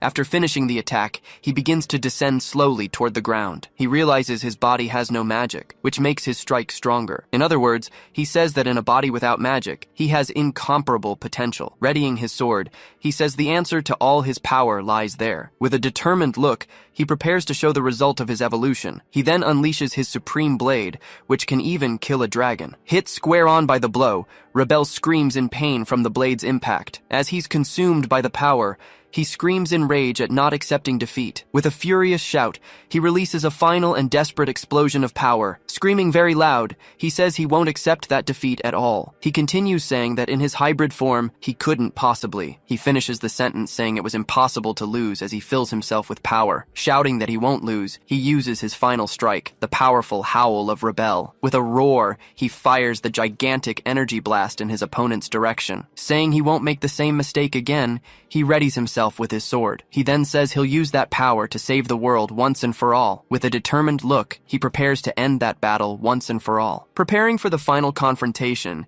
he assumes his battle stance with the sword. He then reveals the name of the strike, the powerful and final total annihilation. The two strikes prepare to collide in the air with devastating force. Then the attacks clash, and his strike begins to push back Rebel's. Surprised by the scene, he shouts that he's being pushed back by the blow. His strike is completely swallowed by Ajito's, which advances relentlessly toward him. Not believing it, he wonders how he's being pushed back like this. Being consumed by the power, he screams Ajito's name one last time. Desperate, the strike pierces through everything, cutting the sky and mountains with its power. Sheathing his sword, he observes the result of the battle finally ended by his blow. With a smile on his face, he finally says goodbye to his old enemy Rebel. The scene shifts. A bus travels down a dark road during the night. Inside the bus, the journalist types excitedly, saying she witnessed something too incredible. She writes her story, a scoop about the mysterious descendant of the master swordsman. The day after the fight, she finishes her report on the battle against Rebel. Before the group, the master says the 6 dragons have finally started to move. Praising her work, he congratulates her, but she says it was nothing much. Riku then explains that Ajito did all the work and that he was knocked out. Having a question for him, the master turns to Ajito seriously. Just then, news about the legendary master swordsman's descendant begins circulating on the internet. Seeing that Ajito is in the news, he says he felt a distant presence during the fight. Lena comments that the guild treats S ranks like superheroes and walking billboards. She says the fact that Ajito is on the news shouldn't be a problem. Making this clear, the master states that his existence doesn't make logical sense. He continues, saying that Ajito has power that surpasses S-rank mages. Hearing the conversation, Erika keeps watching everything with a somewhat serious expression. She then adds that according to the report, Rebel also seemed to know him well. With a direct look, he asks Ajito who he really is. Thinking about it, Riku agrees there's no way he's just a rookie. She says it's impossible for a swordsman without magic to surpass the guild's S-ranks. With a smile on her face, Misaki simply calls him Master Swordsman with admiration. He then says, it seems he can finally tell everyone the truth. Beginning his explanation, he prepares to reveal the whole truth to the group. Revealing his identity, he says he is the reincarnated Ajito Yatsurugi, the legendary swordsman. Everyone in the room stares at him with expressions of total surprise and disbelief at the revelation. He explains that he died 100 years ago, in a battle where he couldn't defeat Britra. Remembering the past, he says the war was in vain, and that he needed another chance. He continues, saying he doesn't know how he reincarnated, but it's a miraculous opportunity. Shocked, the master asks if his soul traveled 100 years into the future. He shouts that it's no wonder he's so strong, since he's a living legend. Lena says that must be why she felt a strange aura from him all along. Misaki is very shocked. He says he doesn't know why he reincarnated, but they can't neglect the portals. He explains they would be in the hands of the 6 dragons trying to awaken the god Ragna. Asking everyone, he says to lend their strength to this difficult mission. Everyone in the room continues to listen to his request with great attention and in silence. Saying he believes in him, the master leaves the future in his hands, Master Swordsman. With the decision made, the group of young people seems much more relieved now. Excited, Riku says he can't wait to fight alongside the Master Swordsman. She then says she won't treat him as special, but will show proper respect. Erika thinks she's happy, because she wanted him to see her great-grandmother once more. Seeing Miss Misaki crying, she approaches a bit worried about the situation. She then shouts that she knew it, that he is the true and legendary Master Ajito. Seeing the exaggerated reaction, the group feels a bit awkward with that whole scene. She says she read everything about him and can't believe she met him in person. Riku then lifts him up, while she continues to admire him up close. Just then, he starts running with Ajito, while she desperately tries to catch up to them. Annoyed by the joke, she yells for them to stop that immediately. Saying he has a question, he wants to know if they have any good swords there. He then shows his sword, saying it didn't survive his last great battle. Asking if that's the highest quality sword, he hears that basically yes. Saying that's not good, he laments that his old blacksmith isn't alive anymore. The mention of the name leaves everyone in the room quite surprised and confused. Riku and Lena then look at each other, confused by the name they just heard. She asks who that person is, and he says it's a blacksmith he knew. With an excited smile, she shouts that she knew it and recognized that famous name. She then begins to tell the story of Dosetsu Suikane, the legendary blacksmith. Summing it all up, she says the main point is that Dosetsu has a descendant. Hearing the news, he's surprised and stares at the girl with great attention. She reveals her name is Makoto Suikane, and that he can ask her. Asking about Makoto, he wants to know where she is, and hears it's in Purgatory. Purgatory is a high-level gate where one can mine high-quality ores. Riku says Makoto lives there trying to forge the greatest sword ever made. Thinking about it, he says he'll visit Purgatory to get a new sword. Erika asks if he's going alone, and he says they can't risk sending more people. Now he says he just needs an answer from them to move forward. Elsewhere, a red-haired man dismisses a group of soldiers in training. After the thanks, he turns and begins walking away from the place. He then receives the message about the Master Swordsman having reincarnated in our era. Hearing that he's now a member of the Seraphim, he continues reading the message. He's then enveloped by a light and seems to be receiving an important message. Using a telesphere, a magical tool, he begins communicating with someone distant. With a serious and attentive look, he continues receiving the message through the sphere. Ajito's message says a crisis is coming, and asks for help. Holding the sphere, he seems to have received Ajito's message successfully. With a strong grip, he crushes the communication sphere in his hand with anger. Repeating his name, she seems not to have liked that message she received at all. He then says it will be her who protects this world, not the swordsman Ajito. Arriving at the S-rank gate, he finally enters the dangerous Purgatory in search of the blacksmith. Amid the scenery of fire and lava, he wonders if this is the workshop. Walking through the place, he comes across a mysterious figure in his path. Shouting his name, the figure asks him why he was in that place. Surprised by the encounter, he stares at him and tries to recognize the figure in front of him. Remembering the past, he recalls one of the heroes who fought by his side. He then recognizes him, calling him by his name, the great Shin Kagura. With a smile, he says he's the captain of the Seraphim and a descendant of Yukito. With a smile, Ajito says he knew, and that it wasn't just a coincidence. He says he was just going to get his weapon from Makoto and leave the place. Thinking out loud, he says he was starting to lose hope of finding help. Shin says the guildmaster contacted him, and that he came to see Makoto. Extending his hand to the newcomer, he prepares to make an important request. Calling him by name, he asks Shin to lend him his power. He finishes the request saying they should protect the world together from the great threat. With a slap, he refuses Ajito's hand and stares at him with contempt. Making one thing very clear, he prepares to deliver his message. With a serious look, he says he will never be a friend to the swordsman. Ajito asks what he means, and reminds him that the 6 dragons have returned. Saying there's no room for a hero of the past, he stares at him with anger. He shouts that he will be the one to protect the world, not the swordsman Ajito. Then, with his weapon in hand, he prepares for a direct confrontation right there. The two stare at each other, ready to see who is the strongest between them. Gripping his sword, he prepares for the strike coming in his direction. From the sky, a rain of diamonds begins to fall on the two warriors. Without hesitation, the two prepare to deflect all the attacks approaching them. Starting the confrontation, they deflect all the strikes with their weapons with mastery. The last strikes clash, ending the diamond rain with a flash. He says he thought he'd exploited an opening, but that he's the master swordsman. At that moment, Ajito senses a powerful aura coming from somewhere nearby. A man appears, saying that if they were weaker, he wouldn't want to fight. The figure then reveals himself as Gildiga, the powerful diamond dragon of the earth. The two turn to the dragon, and Shin shouts Gildiga's name in surprise. Realizing the situation, Ajito says this is the second dragon they've encountered. With a gesture, Gildiga summons an army of stone golems from the lava floor. He says that now that they've gathered, he'll need to do something important. With a serious look, he says he'll have to keep them trapped there in that place. Saying this saves trouble, Shin says one of the dragons came to them. With a smile, he says the moment is perfect for what he wants to do. He shouts that he'll prove they don't need a master swordsman to win. Using his spear, he prepares his special technique, the powerful heat wave. The strike hits the dragon head-on, causing a huge explosion at the impact site. Even with the strike, the spear seems to have only scratched the dragon's skin. Crossing his arms, he seems to have felt absolutely nothing from the blow received. Surprised by the scene,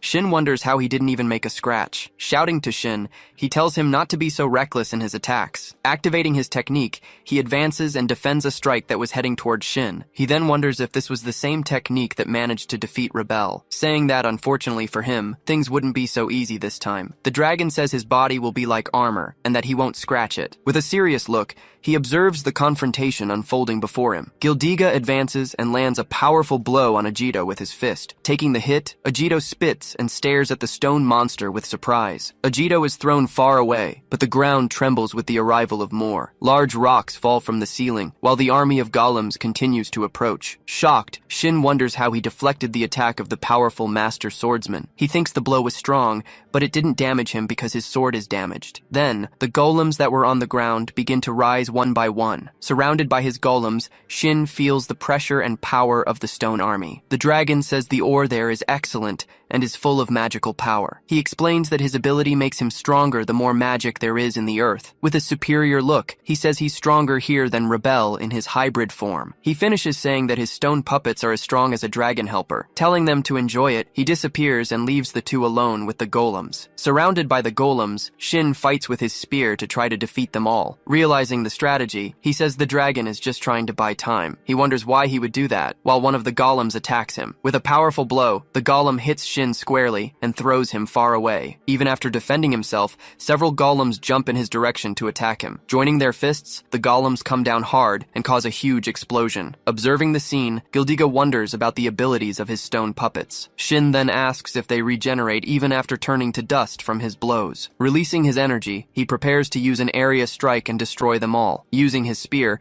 he launches a strike that hits all the golems at the same time. The golems are destroyed, and their pieces fall scattered all over the ground, but in the blink of an eye, the golems begin to regenerate from the ground again. Irritated by the situation, he prepares for the next wave of stone enemies. One of the rocks falling in his direction is destroyed by a sword strike. Ajito then begins to walk, while the two observe what he's going to do. With a serious look, he prepares to show his true power to everyone. He then walks to the center of the arena, positioning himself for the great battle. Saying they're in his way, he removes his tie and dress shirt. As the golems advance, he prepares to use his combat techniques. With his hands and fists, he concentrates his energy for the next great attack. Showing his style, he reveals his powerful and legendary Yatsurugi martial arts. Using his palms, he unleashes a sequence of strikes that destroy the golems. The two stare at him, surprised that he knows how to use martial arts with mastery. He then asks if they thought he couldn't fight without a sword. All the golems on the battlefield are destroyed by his strikes in sequence. The pieces of the golems fall everywhere,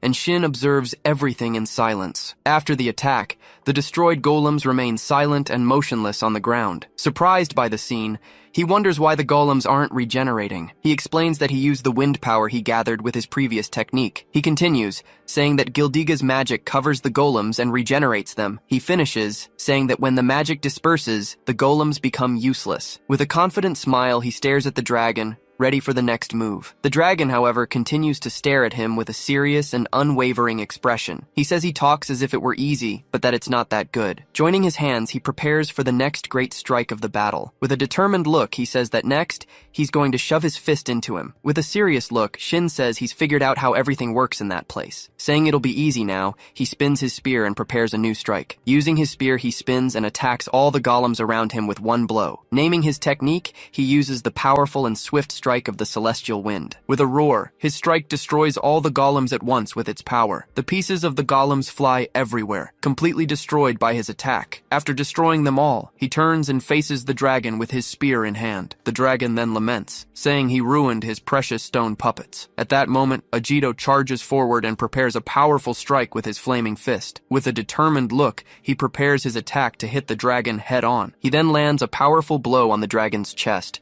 releasing all his energy. The dragon braces himself and takes Ajito's blow without even moving. After the attack, Ajito stares him down, ready for whatever comes next. He says he didn't want to use that, since it drains a lot of energy at once. Then, rocks begin to cover the dragon's body, like stone armor. A large rock forms on the ground as the two watch carefully. The ground starts to crack, and the rock prepares to reveal something. With a smile, he says he has no choice and releases his new form. The two prepare to fight against the powerful hybrid form of the dragon Gildiga. He then leaps toward Ajito, ready for the first attack of the battle. With a quick movement, Ajito prepares his fist to counter the dragon's strike. The blow hits the dragon, but his super hard skin protects him from the impact. Feeling the impact on his arm, he stares at the dragon with an expression of pain. Far from there, Shin readies his spear to use one of his strongest techniques. He then uses his powerful technique, the feared and legendary Dragon Slayer. The strike hits the dragon dead on, but he defends it with his ability. The spear can't pierce his skin, and Shin stares him down with a serious look. He then leaps to the side, preparing for the next attack against the dragon. Ajito explains that the hybrid form increases all the dragon's stats, not just defense. With his body cracking, the dragon prepares to show his true power. The dragon attacks Ajito with a powerful blow, but he manages to defend himself. He's then thrown far away, while Shin watches the scene carefully. Shin tries to land a strike, but the dragon defends it with his hardened arm. The two face each other, determined to win that difficult and complicated battle. Ajito then releases a wave of energy, preparing for the next attack. He continues to release his energy as he prepares to fight with everything. Shin gets irritated with the situation and prepares to use another one of his strikes. He then leaps and strikes the ground with his spear, creating a crater. The blow hits the volcano, which starts to tremble from the attack's impact. At that moment, the volcano begins to erupt with full force. A massive explosion of lava happens, showing the power of that dangerous place. He says his body is in super hard mode and that nothing will affect him. He then summons new golems, stronger and ready for the great battle. Saying he could simply finish them off, he stares them down with a serious look. Ajito realizes the dragon has strengthened his soldiers for the next fight. The dragon prepares and creates a magic circle for a new powerful strike. He then launches a rain of diamonds that attacks the two warriors relentlessly. Surrounded, they face the continuous magical attacks and the dragon's stone soldiers. Ajito says that even in hybrid form, the location of his core is the same. Asking Shin to attack together, he says they just need to break his armor. With a war cry, Shin charges forward, saying to focus the attacks on the defense. Telling him to shut up, Shin stares him down with a look of pure rage. He says he already warned that he's the one who will be Earth's protector. He shouts that someone like Ajito, who died a long time ago, wouldn't understand anything. With a powerful blow, he breaks the ground and launches himself toward the dragon. He finishes the sentence, saying Ajito doesn't know what it's like to carry that weight. In the past, 12-year-old Shin asks his great-grandfather about his ambition. The great hero Yukito Kagura asks the boy what he means by that. He says he thinks his great-grandfather should be more famous and recognized by everyone. At school, he hears that the 6 dragons were defeated by the 4 great heroes. The teacher then reveals that Yukito Kagura is his classmate Shin's great-grandfather. Hearing the announcement, he becomes happy and smiles proudly at his classmates. But his classmates start mocking him, saying the 4 great heroes never really existed. They say the heroes hid behind the master swordsman and did nothing. Very angry, he gets irritated by his classmates' comments. Then he starts fighting with the boys and his friends ask him to stop. Later, his great-grandfather asks him not to fight with his classmates. He says that even after the war, he continued to fight and built the guild. He then asks why he never wanted to be the true hero of the story. With a smile, his great-grandfather says he dreamed of that in the past. Yes. He then says the world no longer needs a hero like he was. He says there are skilled students and many talented children for the future. With a smile, he says they are all his greatest pride and joy. Hearing his great-grandfather's words, young Shin looks at him with admiration. He then advises him, saying that the title of hero is not the most important thing. Remembering the past, he says they all protected the world together as a team. With a smile, he says he wants to continue doing that for a long time. Hearing the advice, young Shin smiles and seems to understand his great-grandfather's words. 5 years later, at his great-grandfather's funeral, Shin watches him with sadness. Alone in the hall, he says goodbye and stares at the photo of the hero who is gone. Telling him to rest in peace, he promises he will continue his great legacy, but he hears whispers with people saying he never stood out in the end. People continue to mock, saying the title of hero was wasted on him. With an angry look, he wonders what people are saying about him. The whispers continue, with everyone talking only about the master swordsman and his power. Very angry, he wonders why they only talk about the master swordsman. He thinks that if the master is praised, his great-grandfather deserves the same. Afraid, he wonders what will happen to his great-grandfather's legacy now. His father then approaches and says that this is their reality now, Shin. With a serious look, his father says that for them, peace is something else. He says peace is not something you fight for or protect. He finishes by saying that peace is something taken for granted, always. He says that with grandfather's death, his ideals will soon be forgotten. Grabbing his son, he stares at him with a look of despair and concern. Shouting, he says Shin needs to do that he needs to become a hero. He says he had no talent, but his son can achieve what he could not. He begs Shin to become a hero who surpasses the master swordsman. He finishes by saying that's how he can continue his grandfather's legacy. With a serious look, young Shin seems to understand the weight of those words. With a determined look, he says he will do that no matter what it takes. Back in the present, he launches a powerful blow with his spear against the dragon. He remembers that for 4 years, he dedicated himself to honing his great skills. Completing all kinds of missions, he defeated very strong and formidable enemies. Promising he will restore his family's former glory with his own hands, he says he will continue his great-grandfather's legacy no matter what happens. With a shout, he says he will be the protector of the world, not the swordsman. Shouting for him, Ajito alerts him about the danger approaching rapidly. He then warns him that the golems are coming from above to attack them with everything. He then spins his spear and destroys all the golems that were attacking him. The dragon taunts him, saying he's daydreaming during the fight. Realizing the trap, Shin sees the dragon has hidden among the stone soldiers. Being hit, he can't avoid the blow and feels the impact with pain. The dragon then attacks him with a powerful energy blast at point-blank range. The two turn to the scene, shocked by the dragon's surprise attack. Grabbing his fist, Ajito screams in pain as the dragon attacks him relentlessly. With a shout, he releases a large amount of energy from his fist. He then hits the dragon squarely, causing a huge explosion of impact. The blow sends the dragon to the ground with everything. The attack pierces through the floor and causes a large crater with its force. Panting and wounded, Ajito knows that battle isn't over. He says he doesn't know why he despises him or what burden he carries, but he asks that, even if just for this fight, he lend him his strength. With a smile, he says he wants to continue protecting the world they defended together. Hearing his words, Shin stares at him with a look of surprise and astonishment. Remembering his great-grandfather's words, he seems to have understood what he needs to do. The dragon praises the blow, but says that's all he can do without a sword. He says that, however, without a sword, that's all he can do. He finishes by saying that to save the world, he needs to be stronger than that. Warning Ajito, he says he won't go easy in the fight because of him. He says not to blame him if he gets caught in his attacks and spins his spear. Asking to synchronize the attack, he puts his companion on alert, suggesting they break the armor together. His partner agrees and prepares. Then with both of them ready, they advance together into combat. Flying at high speed, the two rush rapidly toward the enemy. Facing the horned adversary, they prepare for the big confrontation. Jumping together, they descend with a combined strike toward the opponent. Defending the attacks, the enemy blocks the duo's sequence of blows. With the impact of the strikes, the adversary seems to notice their strategy. They say they're faster and that they'll catch him soon. Noticing the improvement, he comments that their movements are better now. When they attack again, the opponent prepares a powerful counterattack. Launching a massive blow,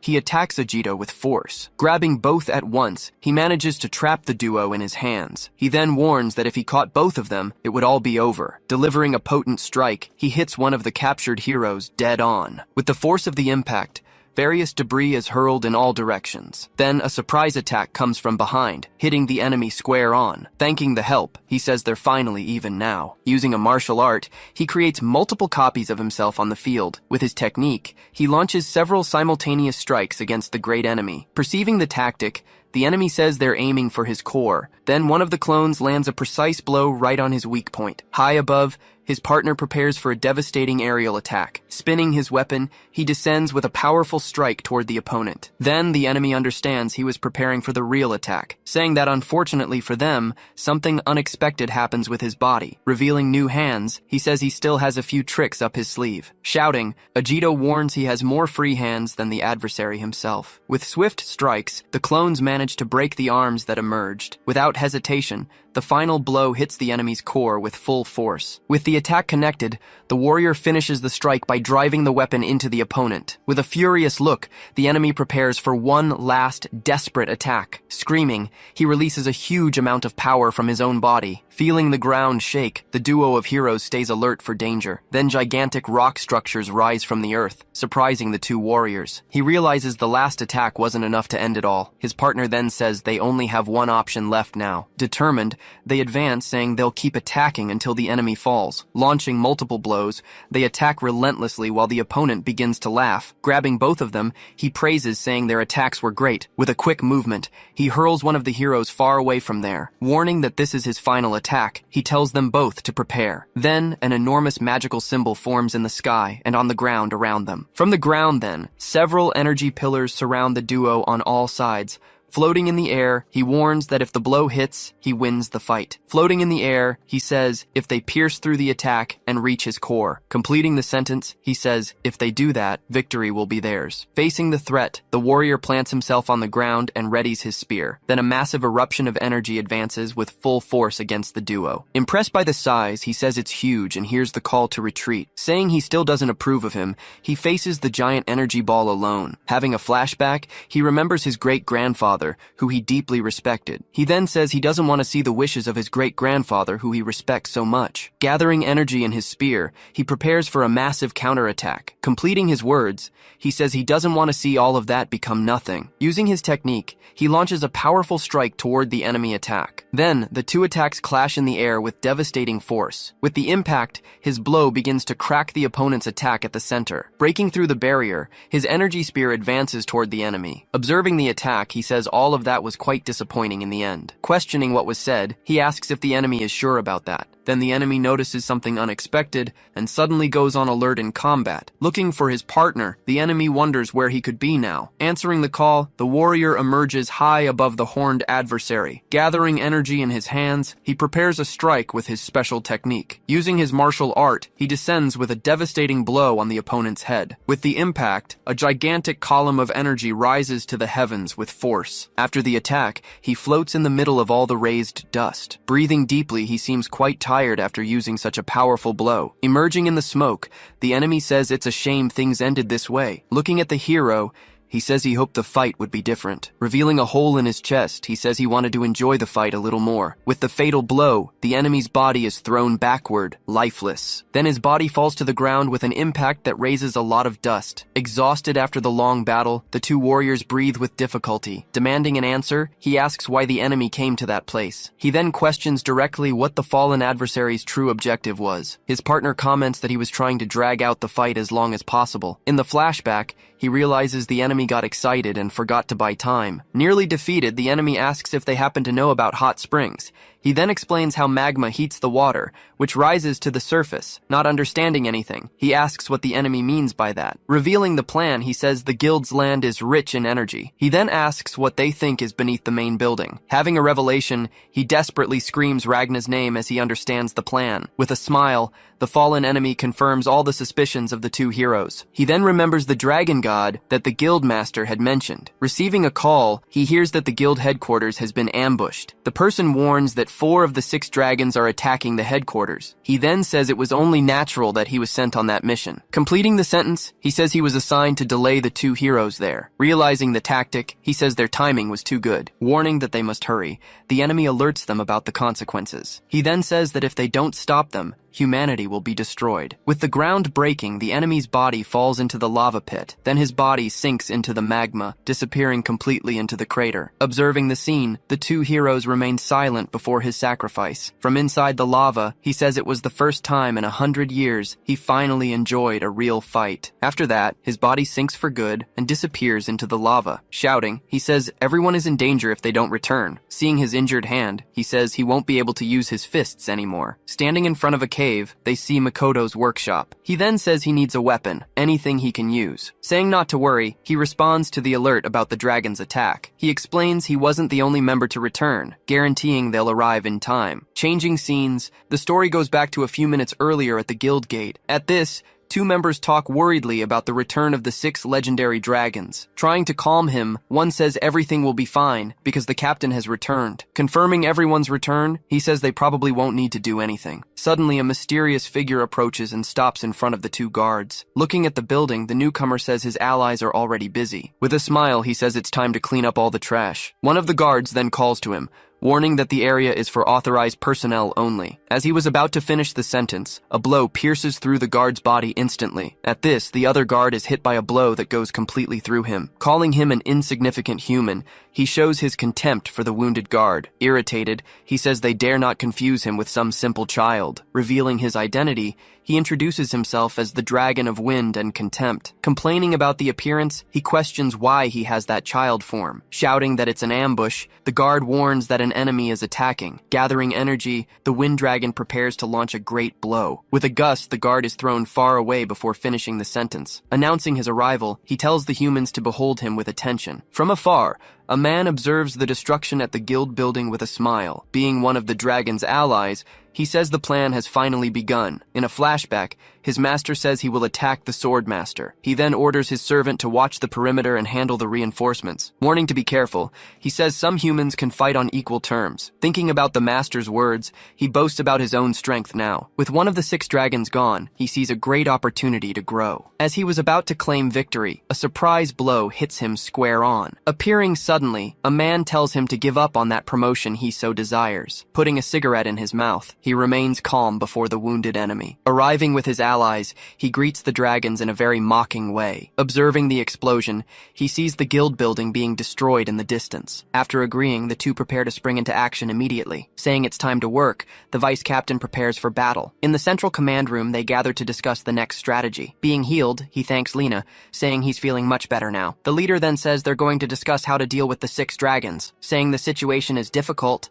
he reveals he's had a new idea. He suggests they could use a hybrid form to fight on equal footing. Suddenly, a powerful explosion shakes the room, startling everyone there. Sensing an immense magical power, the 2 girls are completely shocked by the situation. He realizes the power is stronger than the dragon they faced before. Shouting that another dragon has arrived, he alerts everyone to the imminent danger. Desperate, the leader remembers there are civilians on the lower floors of the building. Facing the threat, he orders that everyone needs to fight the invader immediately. She then realizes that dragons can easily infiltrate the city in human form. With the swordmaster attacking from afar, she suspects there may be more enemies. Seeing danger approaching, he shouts Erika's name. Asking to use the shield, she creates a barrier and protects the group from the attack. Asking if everyone is okay, she receives thanks from her frightened companion. She then warns them to keep their guard up, because the real fight is about to begin now. Looking at the destroyed door, they see a new enemy emerging from the darkness. Then the mysterious woman asks if they're the group known as Seraphim. With a confident look,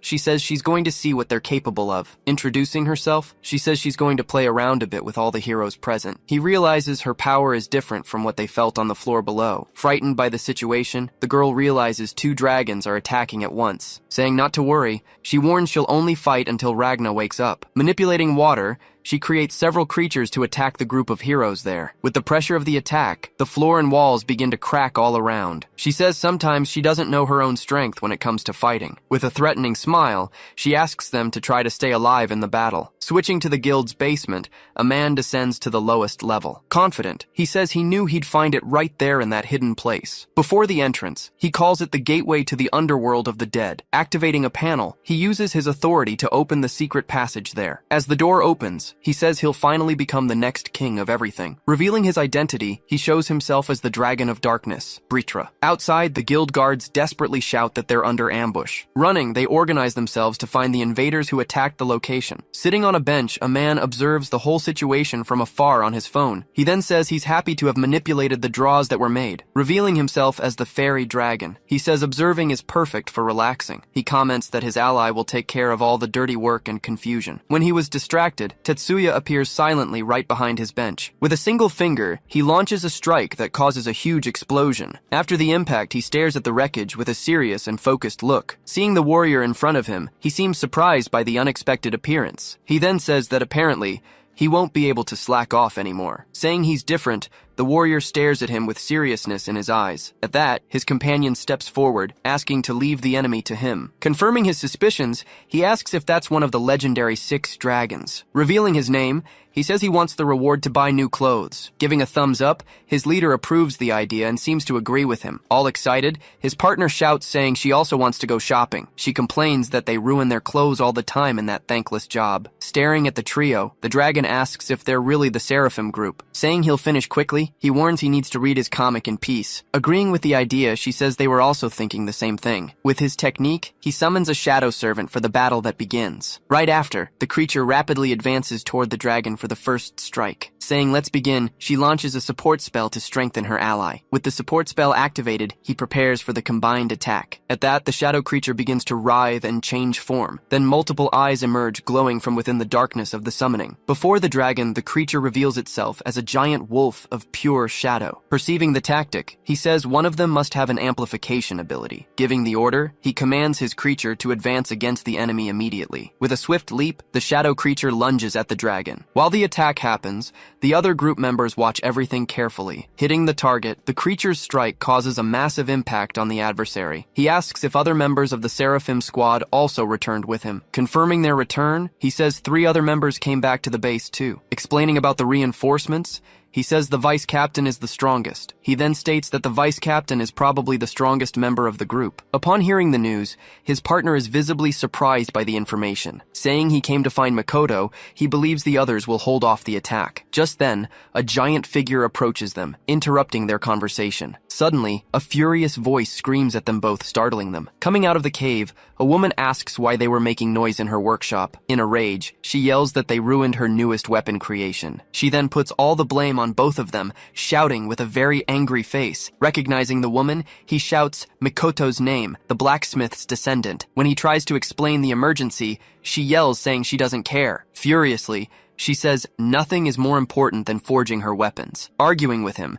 she complains that he came back earlier than they agreed before. Surprised by the scene, he says he's never seen his friend like this before. Pointing at the other one, the blacksmith calls him with a very loud shout. Saying she doesn't recognize him, she asks if he's the master swordsman. Shocked by the question, he wants to know how she knows him so well. Analyzing his posture, she says he's always ready for an attack. Concluding her analysis, she states he can only be the master swordsman. Impressed, he praises the great skill of the famous blacksmith's descendant. Seeing the weapon on the ground, she asks what happened to the broken sword. Answering the question, he says the sword broke in a previous fight. Starting to cry, she picks up the sword from the ground and calls it poor thing. Lamenting for the weapon, she says its condition is horrible and very sad. Kneeling on the ground, she promises she'll fix it and make it good as new. With tears in her eyes, the blacksmith Makoto continues lamenting the weapon's state. Changing scenes, it's shown that she inherited the talent of her legendary ancestor. Reading her description, he asks if the blacksmith is always like that. Running to the workshop, she asks them to wait, and he decides to follow. Arriving at the workshop, the place is filled with weapons and battle equipment. Asking about the weapon he ordered, she says she finished the work some time ago. She then points to a spear, saying it's that one over in the corner. Presenting the weapon,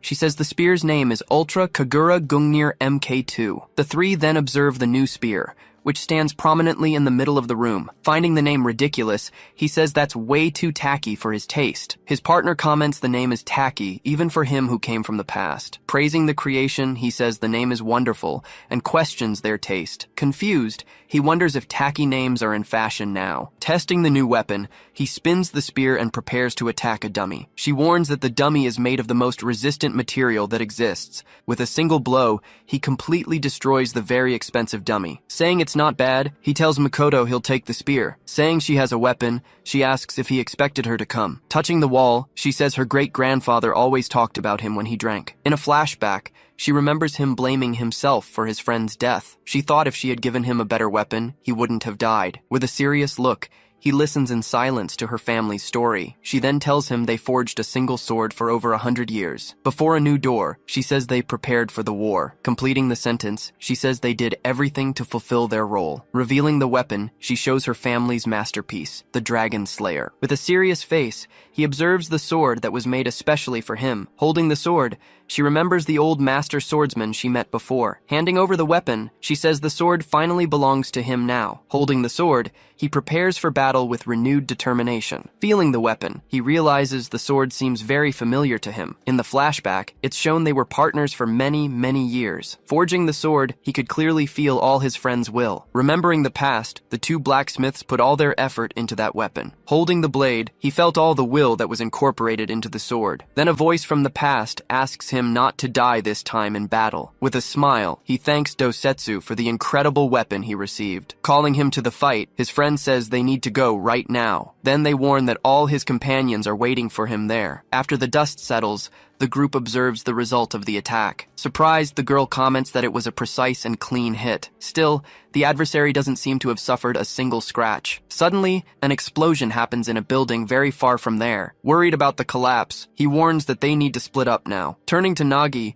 he asks him to keep holding the enemy here. Then he turns to Asami, who listens to everything without understanding. Apologizing, she warns that she thinks her friend is in danger. Saying she's heading there, she simply leaps toward the building. He then says it's all right and that he has an order. Looking seriously at the enemy, he tells Nagi to survive at any cost. On the other side, the enemy tells them to go and run away once and for all. Floating, the enemy launches multiple strikes in the direction of all of them. Being hit head-on, one of the girls screams while trying to dodge. Then her partner creates a barrier, shouting for Misaki to come to her. Shouting Lena's name, he prepares, and she confirms. The two then position themselves to use their strongest attacks. Firing together, they launch the combined attack against the adversary, but the strikes seem to have no effect, being defended easily. Seeing the result, he's completely shocked by what happened. She then says she loves energetic prey because the fun increases. Frightened, the girls comment that the strikes didn't even scratch her. Then, her partner asks if he also noticed that. Confirming, he responds yes, that he also managed to notice. He says she dodged at the last second, revealing her weakness. To break through the defense,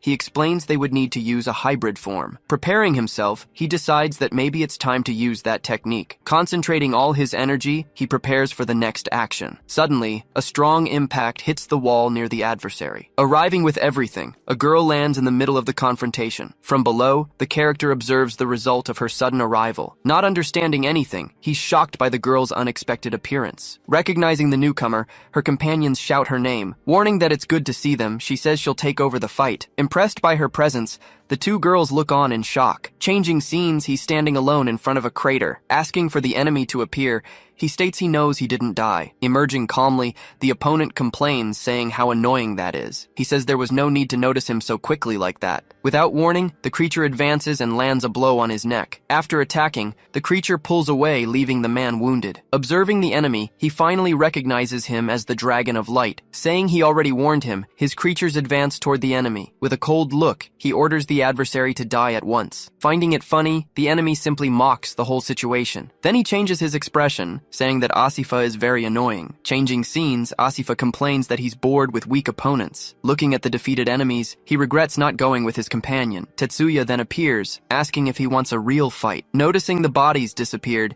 he asks who that old man is. He then introduces himself, saying his name is Tetsuya Wolf Yagyu. With an air of superiority, he says he'll crush him completely. Throwing the cigarette away, the object goes flying toward Asifa. In an instant, the man appears surprisingly right behind the opponent. Questioning Asifa, he asks if he's showing off his speed. Turning around, he says even so he can still see him. Floating in the air, he says the word triple to Asifa. Not understanding how he did that, Asifa is completely shocked. Summoning a light, he prepares to cut all existing things. Then he fires the strike, launching a massive attack downward. With immense force, the strike hits the ground and explodes. After the smoke dissipates, he remains standing in the same place. Lighting a cigarette, Tetsuya comments that this is the first time since Shin that someone managed to withstand that attack, seeing Asifa survive. Giving a laugh, Asifa seems to be enjoying the fight very much. Praising the old man, he says he's been bored since he was revived. Finally finding a real fight, he proposes they fight to the death. With an irritated look, Tetsuya just calls Asifa a brat. Split into three, the ambush against the dragons presents its first confrontation. Meanwhile, Nagi Sakaki faces the powerful fairy dragon head-on. In the third battle, Tetsuya Wolf Yagyu stands before the Dragon of Contempt. With a smile, Asifa says the fight continues until one of them dies. Looking irritated, Tetsuya just calls him a brat and gets ready. Going back in time, the leader explains the plan for the attack to begin. He reveals that their biggest obstacle will be the master swordsman Ajito. The first part of the plan is to keep the swordsman away from headquarters. All of this so they can finally awaken the sleeping dragon god. Giving the final order, he tells them to kill any human in their way. Hearing the order, the four chosen for the mission prepare themselves. Arriving at the location, the villains meet up before starting the attack. He then says that their companion was a fool for dying early. Asking about humans, Asifa doesn't understand what he means. He explains that for them, the weak are devoured by the strong. Not understanding, Asifa asks, what's the problem with that conversation? He then says that humans possess a different kind of strength. Saying they seem weak, he remembers a simple meal, but he admits that sometimes humans manage to move him deeply. Showing a card, he questions if there's another way besides fighting. Then he turns and asks if Asifa finds him strange. With indifference, Asifa answers that it doesn't matter one bit. Jumping, he says he only cares about fighting someone strong. He says he's anxious for the world they're going to create soon. Turning around, he says the swordsman is who he wants to face the most. Questioning his partner,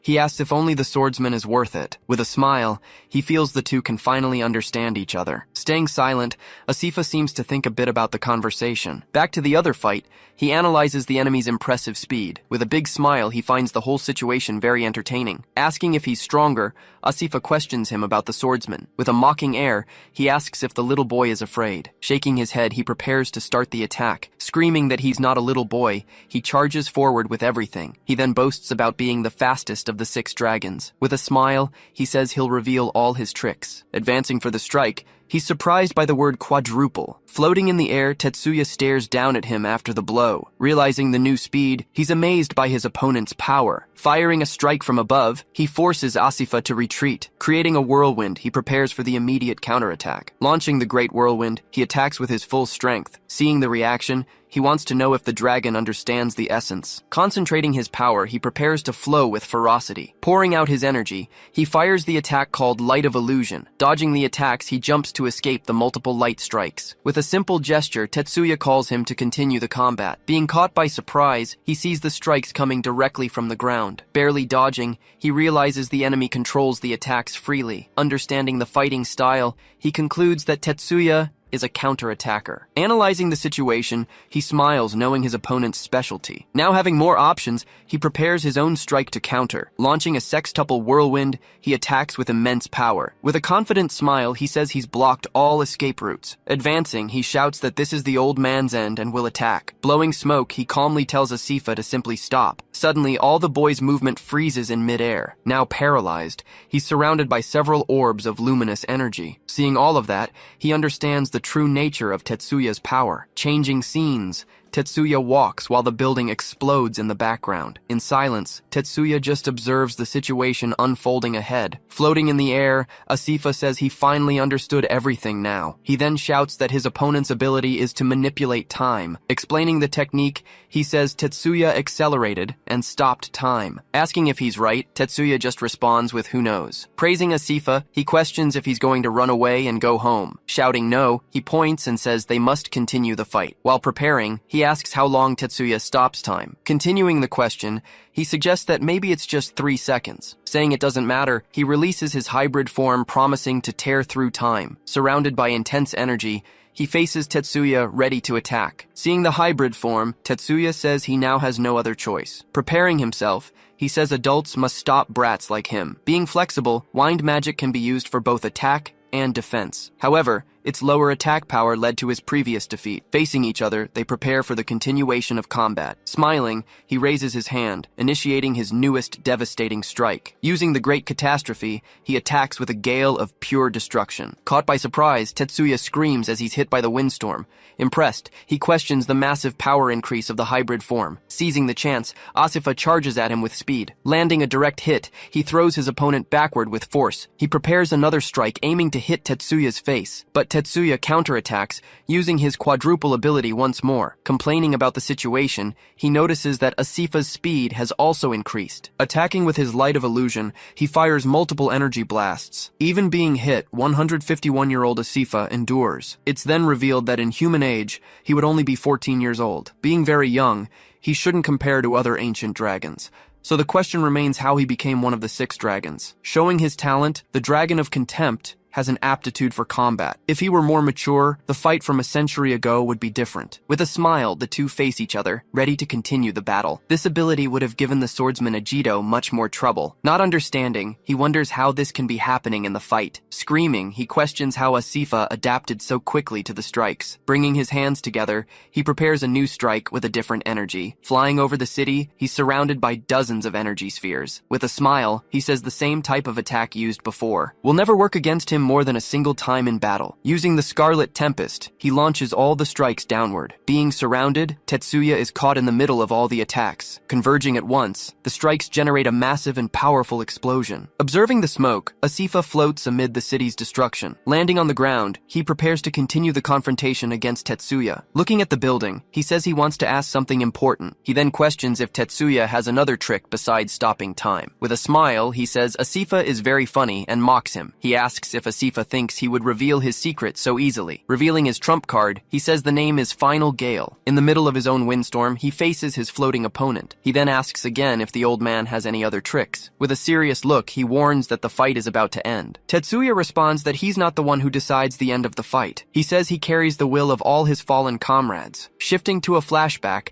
a city is being attacked a year ago. Running to help, they scream that Team C is in danger. Lamenting the situation, he gets angry that they've suffered more casualties. Screaming, he says Seraphim can't handle large-scale missions. Just listening, his companion stays silent with his head down. Asking for calm, the leader appears and talks about their quick response. He explains that thanks to that, they managed to save many innocent civilians. Saying casualties are inevitable, he tries to calm the agitated young man. His partner then says the dead also had families and friends. Caught by surprise, the leader listens to everything without having a response. Turning around, he asks them not to betray their comrades' trust. Then he asks why they think the team managed to endure. He tells them they wanted to prevent anyone else from entering the fight. Explaining the situation, he says everyone felt the same as them. According to him, the dead left them to continue the important mission. So he questions if they should really be blaming themselves now. In silence, the two young men process their leader's harsh words. Taking the lead, he asks the team leaders to report. Asking for a map of the area,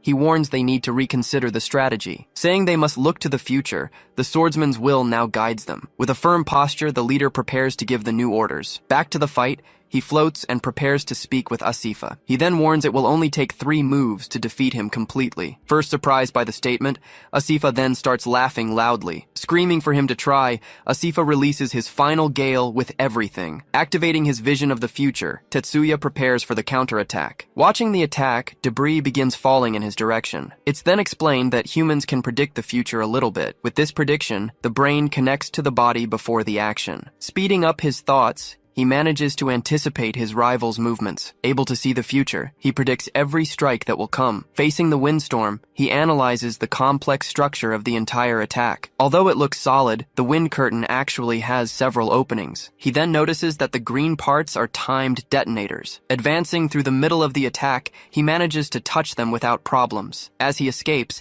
a massive explosion happens right behind him. Completing the first movement, he successfully escapes the wind barrier. Asifa warns that he's now entering the most dangerous area. Suddenly, an energy blast hits him head-on by surprise. Then he finds himself completely surrounded by Asifa's illusion blades. Extending his hand, he says, "The enemy can stop time." With a smile, he warns that this will only change how he dies. Launching his attack, Countless strikes rise toward Tetsuya. Thinking to himself, he knows he'll die if he advances or if he stops. But with his vision of the future, he manages to see a gap in the attack. Dodging everything, he cuts and parries each strike with perfection. Completing his second movement, he escapes and advances against Asifa. Surprised, he praises the old man for managing to dodge everything. But then Tetsuya says that even so, the fight is finally over. A change in air pressure affects the balance of the nervous system. In a high-speed battle, this tactic proved very effective. He realizes this is something his vision of the future doesn't predict. The choice for the final blow wasn't any special attack. Wrapping his hand in energy, he prepares for the last strike. He knew the best way was to use his strongest weapon. Screaming with a smile, he says this is the end for Tetsuya. Pointing a finger, Tetsuya prepares for his third and final movement. A powerful energy blast hits Asifa head-on by surprise. Screaming in pain, he doesn't understand what Tetsuya did to hit him. Walking with difficulty, he can barely stay on his feet after the fight. He then reveals that a strike beyond perception was his plan. When he launched his attack, Asifa moved in closer. Approaching, he fell into the trap exactly as Tetsuya expected. Fallen on the ground, Asifa listens to Tetsuya speak his final words. With his opponent defeated, he declares himself the great victor. Fallen and wounded, Asifa can barely speak properly after the blow. Screaming, he gets irritated and says that all of it was very unfair. He then shouts that Tetsuya cheated, but he refutes the accusation. Pointing at Asifa, he asks if he has any last words. With one last question, he asks if Tetsuya is just a human. Being just a human, he wonders how Tetsuya is so strong. He then questions Asifa, asking what he's fighting for. He says if it's for himself, he'll never feel true strength. He explains that fighting for someone breaks all limits of power. Surprised by the answer, Asifa grows thoughtful about the conversation. Remembering from before, he understands that humans have a different strength. With a smile, he says he's decided what he's going to do now. Pointing at Tetsuya, he promises he'll defeat him no matter what. He warns that next time he'll win for sure. Impressed by the attitude, he sees Asifa fly away. He then uses a strike to launch Asifa far away. Irritated, he shouts that he lost today but that the fight was fun. He asks them to play again and calls Tetsuya an old geezer. Flying over the city, he looks at the damage the fight caused. Shooting into the distance, he flies away from the city at high speed. Flying away, he says he now understands what his companion was talking about. As he leaves, he comments that humans are much more interesting. Watching Asifa disappear, he regrets not being able to track him anymore. Thinking about the swordsman, he concludes that Ajito was a monster too. Standing alone, he gets irritated remembering he was called an old geezer. And so, the winner of the fight against the dragon is Tetsuya Wolf Yagyu. Changing scenes, the top of a building begins to shake and crumble. Back at the other location, Asami now stands face to face with her friends. Totally surprised, they shout Asami's name without understanding anything. Running toward her, Asami asks them to wait and she'll explain later. With a smile, she says they have another priority right now. Pointing at the enemy, she says they need to give her a proper welcome. With great rage, the enemy screams about how they dared to land a hit. Swearing revenge, she says the girl will regret this in hell. Mocking the threat, she just repeats the word regret with a smile. Calling the enemy an old hag, she apologizes for what she's about to do. With a big smile, she warns that she's decided not to regret anything anymore. Furious, she says she won't let them make a fool of her. Launching her attack, she traps the girls in an impenetrable tide. Startled, she realizes the water barrier is going to separate them now. Shouting Lena's name, he prepares to try to do something, but she tells him to go, as she wants to talk to her friend. With a serious look, he says he'll leave the dragon with her. Standing on the other side, the two watch the barrier close completely. In an instant, they're transported to a completely different place. Surprised, she questions whether the enemy pulled them into her own territory. Turning around, she says she has something important to tell the two of them. With a smile, she asks if they still remember that day. Still confused, she says yes. She remembers that event. Confirming the answer, the other girl says it would be impossible to forget. Going back 2 years, the three were taking a practical exam. She says if they defeat the demon, they'll have the best grades in the class. With a smile, she says Lena worries too much about things. The other girl agrees, saying they'll be fine like always. Still, Lena remains a bit apprehensive about the situation. Remembering the past, she recounts that she was much weaker and shyer. She says Erika and Asami always included her in every conversation. Being only a rank C, she was afraid of putting her friends in danger. Slapping her, Asami tells her to stop with all that nonsense. Hugging her friend, she tells her to stop worrying about it. She then says her friend just needs a little experience. Agreeing, the other one tells them to just do what they always do. Extending her hand, she tells her friend to trust her companions. With a smile, the two friends look at her with great confidence and calm. Thinking to herself, she believed there was no way they could lose. Suddenly, the demon grows stronger. surprising the three girls. Frightened, she screams that a lesser demon can't be this strong. Ordering them to fall back, she tells the two to get to the entrance. Thinking to herself, she figures it was a unique and special monster. That monster was too powerful for them to face head-on. Desperate, she screams for her friend to run and get out of there. But Asami is struck full force. Back in the present, she says she thought a lot about what went wrong. With a sad look, she says the first one to blame was herself. If she had fought properly, she believes none of that would have happened. But the other girl says the fault was hers for being too confident. Shouting, Asami says the fault wasn't either of theirs. She then asks the two to listen to her very carefully. Suddenly, the water barrier closes, engulfing all three. The enemy then reveals they're inside her own barrier. In her impenetrable tide hell, she now has total control. Without the other mages, she says she's going to have fun with them. Promising to have fun, the enemy launches an attack in their direction. With a smile, Lena says giving water to an ice mage was a terrible move on her part and freezes all the water. Turning around, she says she's not the same weak little girl from before. Then she warns she can do this alone and will be really quick. Surprised by the attitude, Asami can't say a single word. Her other friend yells no because they don't know what to expect. Angrily, the enemy says they don't know their place. Emerging from the water, she says what Lena did was useless. She then screams that was nothing more than a bug bite. Yelling for them to be careful, Erika creates a sacred shield and protects them. She then realizes the barrier wasn't just to separate them. It's then revealed that the 6 dragons gained new hybrid powers. The power chosen by Nish was this large-scale barrier magic. Though not that strong, she can pull targets into her territory. Being the perfect ability, she can toy with her targets before killing. Screaming that she's on another level, she belittles the girl's power. Fighting against the vast ocean, the girl tries to protect her friends. With an evil smile, she says they can't win with weak powers. Her water strikes begin to emerge from all sides of the sanctuary. Protected by the barrier, they watch the attacks coming non-stop. Extending her hand, she strains to keep the sanctuary standing. Creating an energy dome, she protects them from all sides. With a smile, the enemy becomes irritated by those girls' audacity. Then she launches a series of powerful strikes against the sanctuary. With great effort, she manages to withstand the blows and maintain protection. Asking to come up with a strategy, she's interrupted by her friend. She then says she'll use her strongest spell to defeat the dragon. Grabbing her friend, she yells that none of them can win alone. Remembering the past, she says back then she was the first to fall. She says when she woke up, Asami was badly hurt after the fight. Crying, she screams she couldn't do anything while the two fought. Turning around, she says she needs to make up for being weak in the past. Determined, she says if she doesn't, she'll never be able to move forward. Surprised, she realizes her friend's words were for herself. With a sad look, Asami prepares to speak to the two friends. Asking them to listen, she says the fault for everything was hers. Turning to Lena, she says what happened was her fault. With a smile, she asks them to please blame her for the past. Faced with a strange energy, the two just watch the scene. Calling Masaki to leave, she asks if they're really going to abandon them. Explaining that the fight isn't theirs anymore, he says he already warned them. Shouting, she says that's not what she meant before. Asking her to feel the magic, they look at a large gate. Recognizing the energy, she realizes it's Captain Shin's magic. Surprised by the presence, he can't believe what he's sensing. Making a decision, she says she'll bring the captain as fast as possible. Agreeing with the girl, he smiles and prepares to leave. Saying he'll leave it to her, he runs toward his objective. Back in the present, she hopes Lena will be okay and watches her. Shifting to 2 years ago,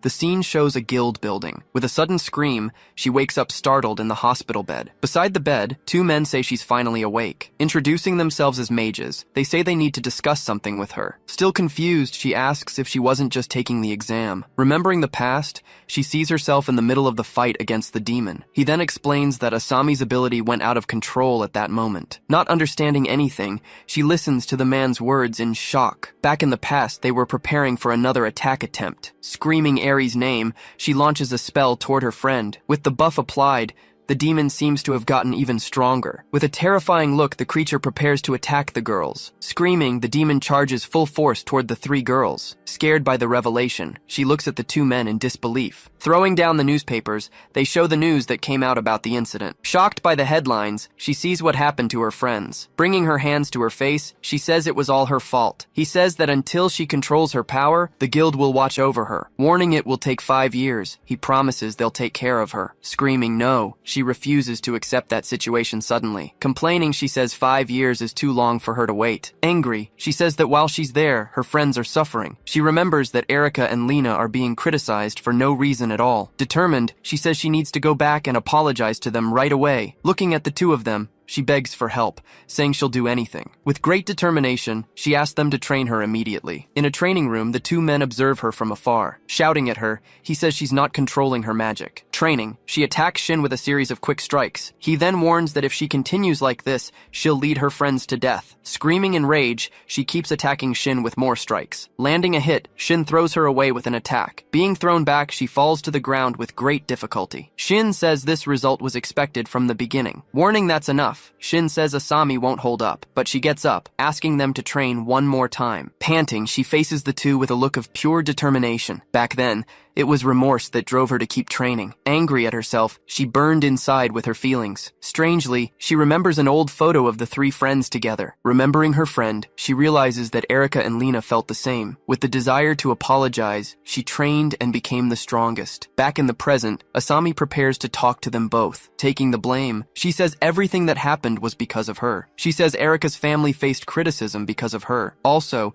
she says people started looking down on Lena. Asking them to hate her, she just wants the two to be friends again. Walking toward her, the two friends approach in silence. Suddenly, one of them grabs her by the neck, surprising everyone. Shouting, they ask why she didn't tell them all this. Not understanding the reaction, Asami is completely confused and speechless. She then shouts that she tried to contact her many times, but without success. With tears in her eyes, the other says she thought it was too late. Crying, Asami apologizes and hugs her two friends tightly. With a big smile, they thank her for coming back to see them. She then asks if the two friends finally forgive her for everything. With a laugh, Asami brags about being rank S now. Suddenly, their energy barrier starts to crack and break. Breaking through the barrier, the enemy emerges from inside a strange portal. With a smile, she says she now understands why the spell was familiar. She then reveals that the girl is a descendant of her old enemy. Mocking, she says the spell is weak when used by someone else. With an evil laugh, she says the swordsman would find her pathetic. Laughing at the situation,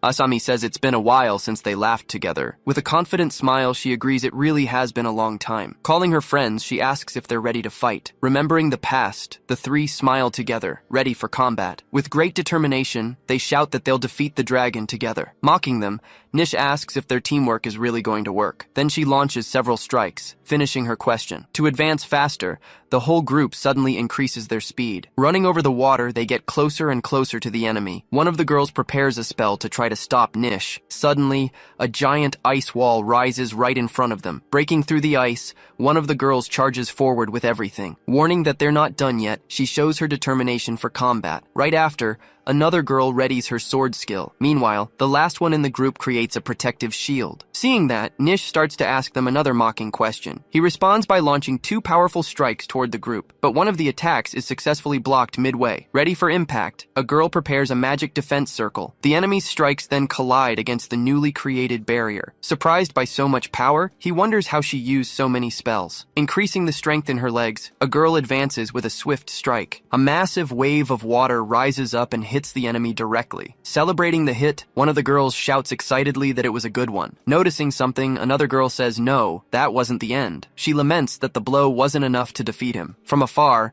Nish simply says that's fine, facing the group. Taking back what he said, he tells them they've proven they're not trash. Then he warns that to make up for it, he'll finish them off using his power. Seeing that he wasn't hurt, one of them can't believe what she's seeing. Coming to a conclusion, another says all that's left is to use a mass attack, but Asami fears this will overload her friends. She worries they'll end up fainting again because of it. Very apprehensive, she swallows hard, showing her great concern. Seeing her worry, her friends approach to support her. Confident, one of them says they should go all out now. Asking her not to worry, the other assures they can handle it. Together, they promise that this time everyone will return home safely. Nodding, the last girl in the group accepts their plan. Then the three advance, running toward the enemy who's preparing an attack. Shouting that it's useless, Nish ends up giving the idea of freezing everything. Determined, they decide to follow the plan and prepare a great combined spell. To initiate the attack, one of the girls begins conjuring her magic. Right after, a giant ice wave is launched by the trio. Surprised, he wonders if they really intend to freeze the entire area. But the power is so great that even they begin to freeze. Realizing the situation, he says their bodies will give out first. Even freezing bit by bit, they continue keeping focus on their objective. Shifting to a memory,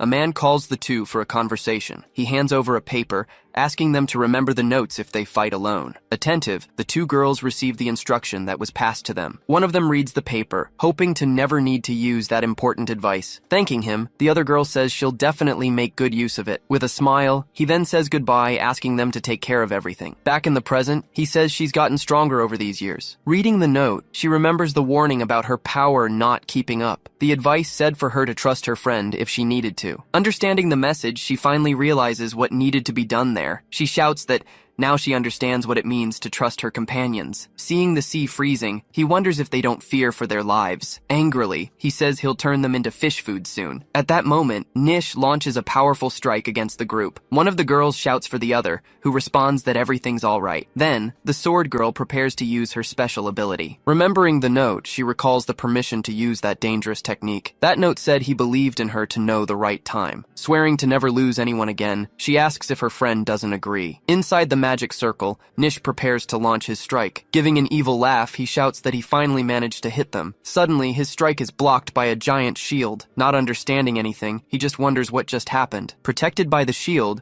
they finally activate their combined sanctuary technique. At that, he recognizes the technique, saying it's stronger than before. Releasing her magic, the ice girl concentrates all her power. While freezing, he desperately shouts, asking them to stop this. Unwilling to accept it, he shouts that he can't lose to girls like them. Even freezing, they say the enemy was strong, but not strong enough. Smiling, she adds that the difference is having someone to trust. And Asami advances using several quick enhancement abilities. With his last breath, Nish curses the humans who defeated him there. Finishing everything, a flaming strike hits the enemy with full force. Remembering the past, he says he almost gave up, but never surrendered. At that, memories of his old defeats and pains appear in his mind. After thanking them, Nish's frozen body begins to shatter. Worried, the girls call out their friends' names to see how they are. Turning to them with a smile, the girl finally says she's back. When the portal closes, she falls to the ground, saying that was rough. Realizing where they are, she asks if this is the guild's alley. Remembering the ending, she says things got really dangerous. Suddenly, a magic circle appears on the ground, startling them all. Screaming in pain, the villain re-emerges from inside that unexpected portal. Frightened, one of the girls desperately screams that the enemy is still alive. Warning she won't last, she swears she'll take them all down with her. Without reacting, the two girls just watch the scene, completely paralyzed. Desperate, the pink-haired girl warns that they're out of magic. Screaming for them to die, the enemy rushes forward to attack the one on the ground. Running to help, one of them screams the name of her friend in danger. Lamenting the situation, she complains that their reunion couldn't end like this. Seeing her friends running, she thinks she had just made peace with them. Closing her eyes, she braces herself to receive the incoming blow. Resigned to her fate, she turns to face the final attack. Screaming desperately,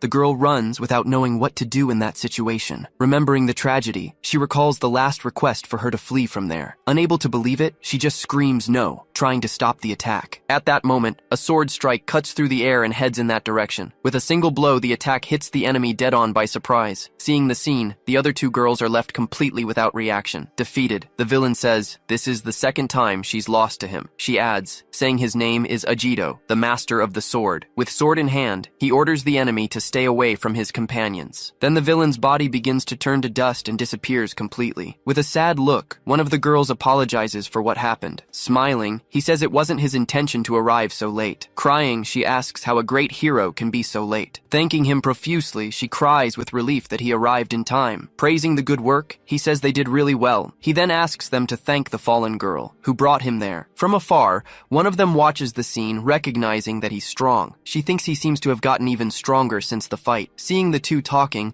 the pink-haired girl finally understands the situation. With surprise, she realizes that man is the master of the sword. Suddenly, a dark energy emerges and leaves all three very frightened. Without being shaken, he says the enemies finally decided to show their faces. Then a new warrior appears, saying everything went as expected. Then several portals open, revealing a large horde of dangerous monsters. Grabbing his sword, he comments that the villain calls for reinforcements when in danger. The captain advances, ordering him to leave all the monsters for him to handle. Through memories, he swears he doesn't intend to make the wrong decision anymore. He finishes the sentence, guaranteeing he'll never make the same mistake again. Giving a smile, he agrees and decides to trust his captain. Alone on the battlefield, the captain prepares for combat. Looking at the destroyed city, he faces the enormous horde of monsters ahead. In a memory, he recalls the guard who used to stay at the old gate. That guard always greeted him with a smile despite everything. But now, the place was completely overrun by monsters of all kinds. Remembering the past, he says there used to be a hot dog stand there. When he was a student,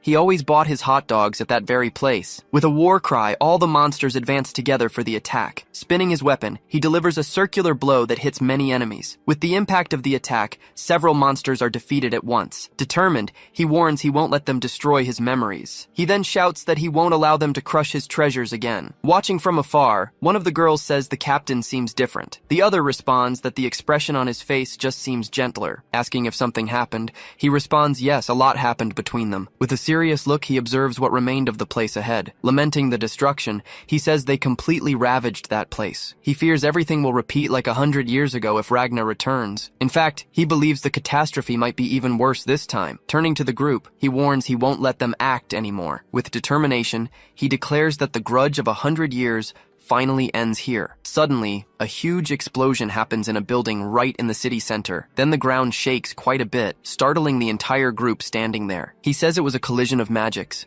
and thinks one of them was Riku's. Running toward the noise, he's called by one of the girls. Apologizing, she says she needs to tell him something very important. Not understanding, he asks her what happened. She then reveals that the important matter is about her great-grandmother. In a memory, she tells how her great-grandmother always told stories of her youth. In the stories, the two always appeared very happy and smiling at each other. But at some moments, her great-grandmother's expression would change and become sad. Explaining, she says her great-grandmother always became sad when talking about the swordsman. Her great-grandmother called him a fool for being reckless even without magic. She said he always relied on her help to heal himself. But in the end, he apologized and asked her to take care of everyone. Advising her granddaughter, she asks her to never forget to value her own life. She finishes saying that if he dies, the peace will be worthless. Crying, the great-grandmother says all the sacrifice will have been in vain. Hearing the story, he remains silent, processing the words he heard. Then she says he's the hope and asks him to promise something. Pleading, she asks that no matter what happens, he comes back alive. Smiling, she says that way he'll protect everyone's happiness. Changing scenes, a group discusses that only one of the 6 dragons remains. Knowing the dragon is strong, one of them says the fight will be decisive. Then the girl says she knows the fight is to protect everyone, but she asks him not to forget that everyone also includes himself. Surprised by what he heard, he can only say her name. Laughing, he asks if she ate something spoiled to say those things. Angry at the response, she lands a strong blow on him and calls him an idiot. Flying far from the blow, he shouts, asking her to listen. Then he reveals he doesn't want to die either, leaving her quite surprised. He tells her he knows this fight won't be easy, but he says if he has to die to protect everyone, it'll be worth it. Clenching her fist tightly, she disagrees and says she doesn't accept that. Screaming, she demands he promise he'll come back alive for all of them. Seeing her expression, he's surprised and stares at her intently. Giving a slight smile, he finally promises he'll come back alive. He guarantees that this time, he'll definitely succeed. To seal the promise, the two fist bump right there. From afar, the camera shows the scene of destruction where they are. Right in the middle of the city, a gigantic explosion suddenly happens. From a safe place, a man films the battle with his phone. With a smile on his face, he follows every detail of the confrontation. Arriving to help, a warrior prepares a magic attack circle. Another warrior is surprised, saying the opponent is stronger than he thought. Then, 2 powerful strikes are launched toward the great enemy. Asking if they really don't understand, he continues speaking to the phone. Meanwhile, a shadowy creature emerges, attacking with several strikes from below. From below, the two just watch the enormous explosion happening. Irritated, he shouts he can't stand seeing that again. Then his partner says they need to figure out how his invisible strike works. With a smile, he states that only a Jido can challenge him. Back at the field, one of them warns that now is the time. Pointing his finger, he says he's going to put an end to this now. As they face each other, he hopes that when they're reborn, things will be different. He continues saying he hopes they get a little closer. Finishing the sentence, he says he hopes they reach his level. After speaking, Arios unleashes his strike against everyone who was there. Even after the strike, the two remain standing on the battlefield. At that moment, he realizes the situation got really bad. To retaliate,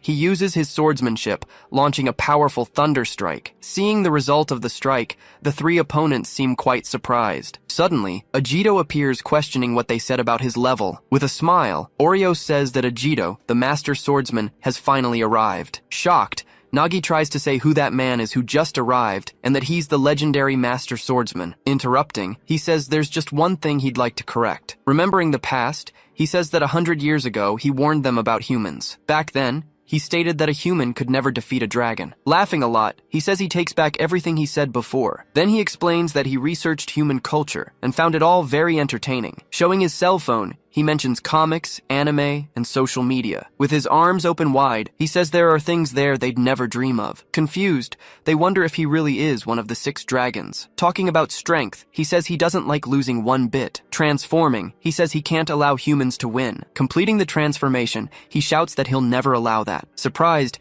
they realize the wings are the source of his strikes. Observing the scene, he says, this is Arios' hybrid form. The moment has finally come, as he endured everything to fight at full power. Saying he volunteered as a watchman, he crushes the cell phone to preserve his strength. Then he says, now is the time to get his revenge. Seeking to avenge his defeat, he advances using his powerful desperado strike. To defend himself, Ajito deflects all the strikes coming his way. His companion shouts for him to go since the strikes are visible now, but Ajito interrupts him, saying the fight isn't over yet. He explains that the invisibility power was traded for stronger strikes. Looking at Ajito, he says he knows he needs to use everything to win. Then he warns that he'll start by breaking his opponent's weapon. Seeing so many strikes, his companion shouts Ajito's name, very worried. Ajito realizes he's right. His old sword wouldn't withstand the blow. Remembering Mikoto and Dosetsu, he understands what he needs to do now. Holding the new sword, he simply thanks them for the gift received. Using his swordsmanship, he prepares to launch his 6-slash strike. Surprised, the opponent stares at the swordsman, not believing what's happening. He warns that the sword was made by 3 generations to be stronger. Leaping toward his rival, he manages to defend against the first of many strikes. Watching the exchange of blows, his companion finds that scene simply incredible. He comments that his strength and speed surpass those of any S-rank mage. Remembering the previous duel, he realizes the enemy didn't use his power. Then he turns and calls his partner Riku, ready to fight. Riku asks if they're just going to stand there while being protected. His partner reminds him of the oath they made when they were children. With a determined face, he prepares to finally enter the battle. Entering the fight, the two attack the enemy at the same time to help. Smiling, he says that wasn't bad, and that he understands why they're rivals. Even so, he advances for another strong blow against the swordsman. Preparing a large attack, he asks if his rival can really withstand it. With a gesture, he sends all his strikes in Ajito's direction. To defend himself, he prepares as a giant circle appears in the sky. With a smile, he announces he'll use his celestial judgment strike. Then, an enormous energy blast descends with full force in his direction. Using his Yatsurugi swordsmanship, he prepares his counterattack to defend himself. He launches his red cloud strike, creating multiple strikes that rise rapidly. Seeing the counterattack, Orios shows surprise at his power. Right after, the 2 powerful strikes end up colliding in a massive explosion. Even injured, he says his opponent really isn't an easy enemy. Seeing what happened, he says that's the true power of Orios. Smiling, Orios asks what he thinks of the city's current situation. From atop a building, he watches his enemy as the ground trembles. At that, several city buildings begin to crumble with the energy released. He realizes that can't be true, being the dragon god's magic. Orios says the resurrection is near and asks why he stopped. Irritated, he prepares to finally advance against his great opponent. At that, he advances, clashing his sword against his opponents in a strike. Taunting, he says, this is the price for leading the team alone. Then he continues, saying the fault lies in not training a successor. Laughing loudly, he shouts, that's why he'll be defeated. Suddenly, a dark creature appears in the middle of the battlefield. Right after, several dark creatures surround Orios, who's already wounded. Attacking back, he unleashes multiple strikes against all the creatures there, telling him to stop talking nonsense. One of them calls him a cell phone addict. Attacking Orios, he launches a strike and then attacks with the sword. Meanwhile, his partner laughs, saying he got him with that insult. Seeing the scene, Ajito is surprised by his 2 partners' attitude. Shouting to Ajito, they tell him to go and that they'll take care of everything. Insisting, he tells Ajito to hurry, because the hero needs to do his job. Very angry, Arios complains that the 2 are very annoying. From up above, he asks who they think they are to face him. Shouting together, the 2 begin to answer who they really are. Then they shout that they're the true pupils of the great master swordsman. Hearing the answer, Ajito is completely surprised by their revelation. 6 years in the past, in the Hall of Heroes, the guild master introduces himself. Giving a speech, he says they are all S-rank candidates, the elite of the elite. He continues saying the future rests on their shoulders, but he's interrupted. A young Riku shouts that he's the strongest and deserves to be called master. At that, Nagi shoves him, saying he got lucky and that he'll be next. Then the two start arguing right in the middle of everyone. Very irritated by the fight, the guildmaster orders them both out. Punished in the hallway, they keep blaming each other for what happened. Over time, they realize the master was a hero because he was strong. A few years later, the students hear that a new S-rank gate has appeared. Scared, they remember that many died, until Riku arrives and questions them. With a smile, he says the danger doesn't matter, because it's a chance. He reminds them that he and Nagi already closed an A-rank gate before. In the room, a student asks Nagi what he means by quitting. He answers that he doesn't care about rank anymore, and that he's going back. Questioning why he would go back, he remembers the training to become like the master. Irritated, he shoves him and yells that he doesn't know anything because he has talent. Remembering the battle, he yells that he's tired of all that and is going to die. He says if he wants fame so badly, he can go his own way alone. At that, the two are completely shocked by their teammate's attitude. Back in the present, he asks Riku if that still bothers him. With his hand on his face, he says it wasn't just about getting stronger. He remembers that when humanity was cornered, the Swordmaster appeared to save them. Then he asks what Nagi thinks everyone thought at that moment. He answers that everyone thought the master would solve the crisis somehow. Agreeing, Riku says that's why he had so many companions at his side. He remembers the 4 great heroes, the blacksmith, and the countless soldiers who fought, but he questions why, unlike the master, no one ever follows their example. So he understands that to become the master, it's not just about strength. Nagi realizes that all this time, they only thought about getting strong like him. He says what they always admired since childhood was something greater. Then he adds, saying it was the life of the great swordmaster. He explains it was his way of protecting everyone around him. Suddenly, Riku stands up and shouts loudly in the middle of the room. Determined, he says he won't try to become the great master anymore. Shouting, he says instead he'll be the swordmaster's disciple. Turning to Nagi, he says they should follow his way of life. He says it's not too late, and they'll have more chances to fight now. He explains he'll follow his master, saving as many people as he can. Nagi calls it a good idea, but Riku denies being a fool. With a smile, Nagi thanks Riku for the new perspective on life. Punching his shoulder, he says he won't leave him alone in this. Then he says he'll also be a disciple of the great swordmaster. From that day forward, they changed, understanding what they truly needed to do. Carrying their hero's will, they came to have a single objective. Back in the present, they shout that they are the swordmaster's disciples. Surprised, Ajito stares at them while Oreo seems unable to believe what he hears. Then he says he never had disciples, not even in his past life. Confused by the response, Oreo says they seem worse than him. Riku asks Ajito to leave, telling him to leave Oreos to them. Still not knowing what to do, he starts to say he can't go. Nagi says it's different now, because he doesn't need to fight alone anymore. Together they shout that now Ajito has his disciples to help in the fight. He asks Ajito to trust them, as they've trained hard for this moment. Preparing to fight, the two ask the swordmaster to trust them. Seeing their determination, Ajito finally seems to make an important decision. Interrupting the moment, Oreo says he's very sorry to have to interfere. He shouts that he doesn't care what they call themselves now. Ordering them out, he launches a powerful strike against the 3 opponents. At that, Ajito prepares to fight and says he has only one condition. Using his swordsmanship, he unleashes the prismatic constellation against the opponent's strike. With the collision, a massive explosion occurs, destroying part of a nearby building. Turning back, he shouts for his 2 disciples not to die in battle. He explains this is the first task he's giving them as master. Finishing his thought, he says they must survive at any cost. With a shout, the 2 respond at the same time that they understood the order. After giving the order, he leaps away, leaving the fight to them. Down below, one of them tells the other not to get too excited about it. In the sky, Oreos warns that they're only beginning the great battle. He says he waited for many years to be able to fight the swordsman, but he complains that the 2 showed up and ruined the fight he wanted. Seeing the scene, the 2 stare at Oreos, who starts laughing at the situation. Suddenly, he gets very angry at what they did down there. Shouting that it's unforgivable, he launches a huge strike against the 2 disciples. At that moment, the 2 are hit head-on by several energy blasts. While being hit, he shouts asking for just 1 minute of time for his partner. Surprised, his partner asks if he's really going to do that right now. Confirming the plan, he warns that this time he'll finish the fight for good. Then he reveals his special move, his powerful Thunder God form. Hit by the strikes, he says he already knows what his partner's technique is. Realizing the plan, he decides he'll also go all out against the enemy. Charging forward, he advances alone against the massive number of attacks coming his way. Oreos faces them, saying they don't even come close to the master's power. Determined to attack, he warns that he'll take down one of the two opponents first. Questioning Orios' words, a dark energy begins to emerge around him. He shouts, "That's exactly why they're trying so hard." Activating his Dark Knight mode, he prepares to counter the strikes. His special ability is that of a mage who uses the power of darkness. Being one of his trump cards, Dark Knight mode is risky. He trades physical exhaustion and loss of control for an ideal fighting style. On the other side, Riku declares himself as the true disciple of the Master Swordsman. Nagi also says he won't disappoint his master, preparing his next strike. Using the 6-cut strike, he advances against the enemy's attack. With his face transformed,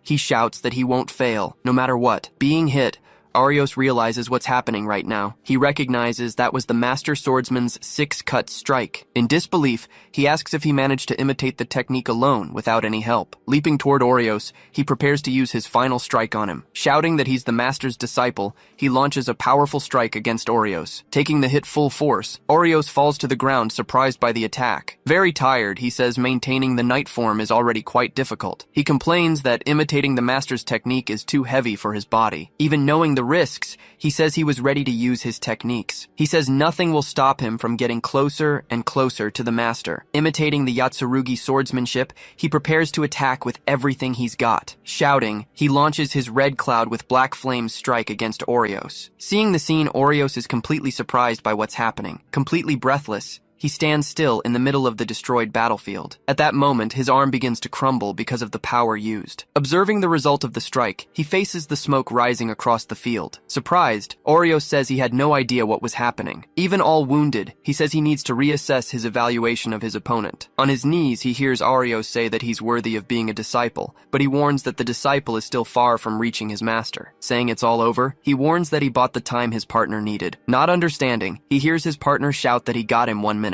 At that moment, a massive energy explodes, preparing the next phase of the fight. Shocked, Orios faces the new power that just emerged before him. Confirming what happened, he says his partner is a true disciple. To counterattack, he uses his strengthening technique to change form. Completing the transformation, he finally activates his Thunder God form. Remembering the past, he realized the Master's technique was the Final Dawn. This is a difficult technique he learned to imitate with his power. His version of the strike is called Thunder God form, his supreme technique. In disbelief, he questions where all that power suddenly came from. Explaining about his form, he says it's not very efficient. Therefore, he warns he'll end everything in just 10 seconds. At that, Orios remembers when he faced a dragon in the past. With great anger, he shouts that human beings are very irritating. Launching his strike, he attacks with Celestial Judgment once more. Dodging the strike, he prepares to counter the enemy's attack. Then he counterattacks, launching a powerful energy strike upward. In the collision, the two strikes end up causing a massive explosion at the site. His partner calls him from behind,